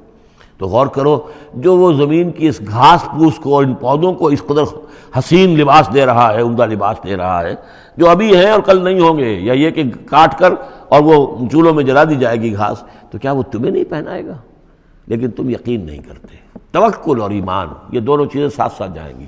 جتنا اللہ پر ایمان ہے اتنا ہی توکل ہوگا، جتنا ایمان کمزور ہے توکل بھی نہیں ہو سکے گا۔ تو الذین صبروا علی ربہم یتوکلون وکأی من دابۃ لا تحمل رزقها، یہ سارے جو ہیں چوپائے اپنا رزق لیے نہیں پھرتے، اللہ یرزقها وإیاکم، اللہ انہیں بھی رزق دیتا ہے، تمہیں بھی دے گا، وہو السمیع العلیم، اور یقیناً وہ سب کچھ سننے والا جاننے والا ہے۔ ایسا نہیں کہ اسے معلوم نہ ہو کہ میرا بندہ بھوکا ہے، میرا وفادار، میرا سپاہی، میرے دین کے لیے کام کرنے والا، اسے یہ معلوم نہ ہو کہ اس کو احتیاج ہے، اس کی کوئی ضرورت ہے۔ وہ نہ معلوم کس کے دل میں ڈالے گا کہ جو اس کے لیے ذریعہ بنا دے گا اس کو، اور اس کی ضرورت پوری ہو جائے گی۔ اس کے بعد وہ دوسری کڑی آ گئی کہ جس میں پھر اب وہ مشرکین مکہ سے وَلَئِن سَأَلْتَهُم مَّن خَلَقَ السَّمَاوَاتِ وَالْأَرْضَ وَسَخَّرَ الشَّمْسَ وَالْقَمَرَ، اگر ان سے آپ پوچھیں گے کس نے پیدا کیا آسمان اور زمین اور کس نے مسخر کیا سورج اور چاند کو، لَيَقُولُنَّ اللَّهُ، وہ کہیں گے اللہ نے، فَأَنَّىٰ يُؤْفَكُونَ، پھر کہاں سے یہ لوٹا دیے جاتے ہیں۔ اللہ یبسط الرزق لمن یشاء من عبادہ ویقدر لہ، یہ اللہ ہی ہے کہ جو اپنے بندوں میں سے جس کے لیے چاہتا ہے رزق کو کشادہ کر دیتا ہے، اور جس کے لیے چاہتا ہے ماپ تول کر دیتا ہے، کم کر دیتا ہے۔ ان اللہ بکل شیء علیم، یقیناً اللہ تعالیٰ ہر چیز کا علم رکھتا ہے۔ وَلَئِن سَأَلْتَهُم مَّن نَّزَّلَ مِنَ السَّمَاءِ مَاءً فَأَحْيَا بِهِ الْأَرْضَ مِن بَعْدِ مَوْتِهَا، اور اگر آپ ان سے پوچھیں گے کس نے برسایا آسمان سے پانی اور زندہ کیا زمین کو اس کے مردہ ہو جانے کے بعد، لَيَقُولُنَّ اللَّهُ، وہ کہیں گے فوراً اللہ نے کیا۔ قُلِ الْحَمْدُ لِلَّهِ، کہو پھر کل حمد کل شکر بھی اللہ ہی کے لیے ہے، بل اکثرہم لا یعقلون، لیکن یہ لوگ ان کی اکثریت عقل سے کام نہیں لیتی۔ اب اگلی اور ہدایت آ رہی اہل ایمان کے لیے، وما هذه الحیاۃ الدنیا الا لہو ولعب وان الدار الآخرۃ لہی الحیوان لو کانوا یعلمون۔ دیکھو مسلمانوں، یہ دنیا کی زندگی تو کھیل کود کے سوا کچھ نہیں، کھیل ہے، کچھ جی کا بہلا لینا ہے، یہ ڈرامہ ہے جو ہو رہا ہے۔ یہاں بادشاہ ہوتا ہے کچھ عرصے کے لیے، بادشاہ جیسے ڈرامے میں بادشاہ ہوتا ہے، لیکن جب مرے گا تو کیا وہ بادشاہت کہاں رہ جائے گی؟ ایسے ہی ڈرامے سے نکل آئے گا، لباس اتار دے گا تو ایک ایکٹر کا ایکٹر ہے، چاہے وہ فقیر تھا پہلے اس ڈرامے کے اندر، اور دوسرا ایکٹر جو ہے بادشاہ تھا، باہر نکل کر 3 گھنٹے کے بعد دونوں کے دونوں ایک جیسے ہیں، اور وہ نہ وہ بادشاہ ہے نہ وہ فقیر ہے۔ یہ ہے عارضی سا ہے، لیکن یہ کہ ان الدار الآخرۃ لہی الحیوان، یقیناً آخرت کا گھر وہ ہے اصل زندگی وہ ہے۔ لو کانوا یعلمون، کاش کہ ہمیں معلوم ہوتا، لو کننا نعلم، کاش کہ ہمیں معلوم ہوتا۔ یہ بھی نوٹ کر لیجئے، آخرت کو صرف مان لینا کہ ہاں آخرت ہے، بعث بعد الموت ہے، یہ کافی نہیں ہے۔ یہ معلوم ہو کہ اصل زندگی وہی ہے۔ میں نے جو اس کی تشبیہ جو ہے بیان کی ہے بعض مواقع پر، کہ ایک کتاب ہوتی ہے، اس کا دیباچہ بھی ہوتا ہے، اس کا کوئی ضمیمہ بھی ہوتا ہے، چھوٹا سا ضمیمہ۔ ہمارا جو تصور ہے وہ یہ کہ اصل کتاب زندگی تو یہ دنیا کی زندگی ہے، ہاں ایک ضمیمہ اب لگا ہوا ہے آخرت کا، اس کی اہمیت ہمارے نزدیک اتنی ہے۔ ضمیمہ ہے بس، دنیا کی زندگی اصل زندگی ہے۔ ہونا کیا چاہیے کہ یہ دنیا کی زندگی تو دیباچہ ہے، اصل کتاب جو ہے وہ آخرت کی زندگی ہے۔ یہ ریشو پروپورشن کم سے کم، حالانکہ ویسے تو فائنائٹ اور انفائنائٹ کے درمیان کو ریشو پروپورشن ہو ہی نہیں سکتی، ایک لامحدود زندگی اور ایک محدود زندگی، کیا اس میں ریشو پروپورشن ہوگی؟ لیکن یہ کہ پھر بھی اگر کوئی کرنی ہے تو دیباچہ اور کتاب زندگی اصل موت کے بعد کھلے گی، یہ دیباچہ ہے، یہ مقدمہ ہے۔ ہم نے کیا سمجھا اصل زندگی کتاب زندگی یہ ہے، ہاں ایک ضمیمہ بھی اس کے ساتھ ہے جس کا نام آخرت ہے۔ فَإِذَا رَكِبُوا فِي الْفُلْكِ، پھر انہی مشرکین سے پھر خطاب ہو رہا ہے، اور یہ مضمون کئی بار آ چکا ہے۔ جب یہ سوار ہوتے ہیں کشتی میں، دعوا اللہ مخلصین لہ الدین، تو پھر یہ اللہ ہی کو پکارتے ہیں اس کے لیے اپنی اطاعت کو خالص کرتے ہوئے۔ فلما نجاہم الی البر، اور جب اللہ تعالیٰ انہیں نجات دے دیتا ہے خشکی کی طرف، اذا ہم یشرکون، تو پھر یہ شرک کرنا شروع کر دیتے ہیں۔ لیکفروا بما آتیناہم، تاکہ یہ ناشکری کریں اور کفر کریں ہماری دی ہوئی نعمتوں کے، وَلِيَتَمَتَّعُوا، اور تاکہ بس مزے اڑا لیں، فَسَوْفَ يَعْلَمُونَ، پھر یہ جان لیں گے۔ أَلْهَاكُمُ التَّكَاثُرُ حَتَّىٰ زُرْتُمُ الْمَقَابِرَ كَلَّا سَوْفَ تَعْلَمُونَ ثُمَّ كَلَّا سَوْفَ تَعْلَمُونَ۔ اصل حقیقت اس وقت کھلے گی۔ اولم يروا انا جعلنا حرما آمنا، یہ پھر اہل ایمان سے کہا جا رہا ہے، کیا یہ دیکھتے نہیں کہ ہم نے حرم کو ان کے لیے امن کی جگہ بنا دیا ہے؟ وَيُتَخَطَّفُ النَّاسُ مِنْ حَوْلِهِمْ، اور لوگ جو ہیں اچک لیے جاتے ہیں ان کے ارد گرد سے۔ باقی عرب کے اندر تو امن و امان تھا ہی نہیں۔ أَفَبِالْبَاطِلِ يُؤْمِنُونَ وَبِنِعْمَةِ اللَّهِ يَكْفُرُونَ، تو کیا یہ باطل پر ایمان رکھتے ہیں اور اللہ کی نعمت کا یہ کفران کر رہے ہیں۔ وَمَنْ أَظْلَمُ مِمَّنِ افْتَرَىٰ عَلَى اللَّهِ كَذِبًا أَوْ كَذَّبَ بِالْحَقِّ لَمَّا جَاءَهُ، اس شخص سے بڑا ظالم اور کون ہوگا جس نے کوئی چیز گھڑ کر اللہ کی طرف منسوب کر دی، اور اسی طرح وہ شخص کہ جس نے اللہ کی طرف سے آئے ہوئے حق کی تکذیب کر دی جبکہ اس کے پاس آیا۔ یہ دونوں ہم بدن جرم ہیں۔ یعنی اگر میں جھوٹ موٹ قرآن جو ہے خود تصنیف کر کے اللہ کی طرف منسوب کر رہا ہوں تو مجھ سے بڑا ظالم اور گناہ گار کوئی نہیں، لیکن یہ بھی سوچ لو اگر واقعتاً یہ اللہ کا کلام ہے جو میں تمہارے سامنے پیش کر رہا ہوں اور تم اس کی تکذیب کر رہے ہو تو تم سے بڑا ظالم کوئی نہیں۔ الیس فی جہنم مثوی للکافرین، تو کیا جہنم ہی میں ٹھکانہ نہیں ہے ان کافروں کا؟ اور آخری آیت جو ہے پھر اسی سیغے میں لنہدین والذین جاہدوا فینا، اہل ایمان کے دلجوئی کے لیے گھبراؤ نہیں، پریشان نہ ہو۔ والذین جاہدوا فینا لنہدینہم سبلنا، وہ لوگ کہ جو ہماری راہ میں جہاد کریں، محنت کریں، کوشش کریں، جد و جہد کریں، قربانیاں دیں، اظہار کریں، انہیں مطمئن رہنا چاہیے ہمارا پختہ وعدہ ہے، مؤکد وعدہ ہے، ہم لازماً ان کی رہنمائی کریں گے اپنے راستوں کی طرف۔ لَنَهْدِيَنَّهُمْ سُبُلَنَا وَإِنَّ اللَّهَ لَمَعَ الْمُحْسِنِينَ، اور یقیناً اللہ تعالیٰ ساتھ ہے اہل احسان کے، جو اللہ تعالیٰ کے پر ایمان اور یقین اس درجے کا رکھتے ہوں اور اس کے لیے تن من دھن لگانے کے لیے تیار ہوں، تو اللہ ان کے ساتھ ہے، یعنی اللہ کی نصرت ساتھ ہے، اللہ کی مدد ساتھ ہے، اللہ کی تائید ساتھ ہے۔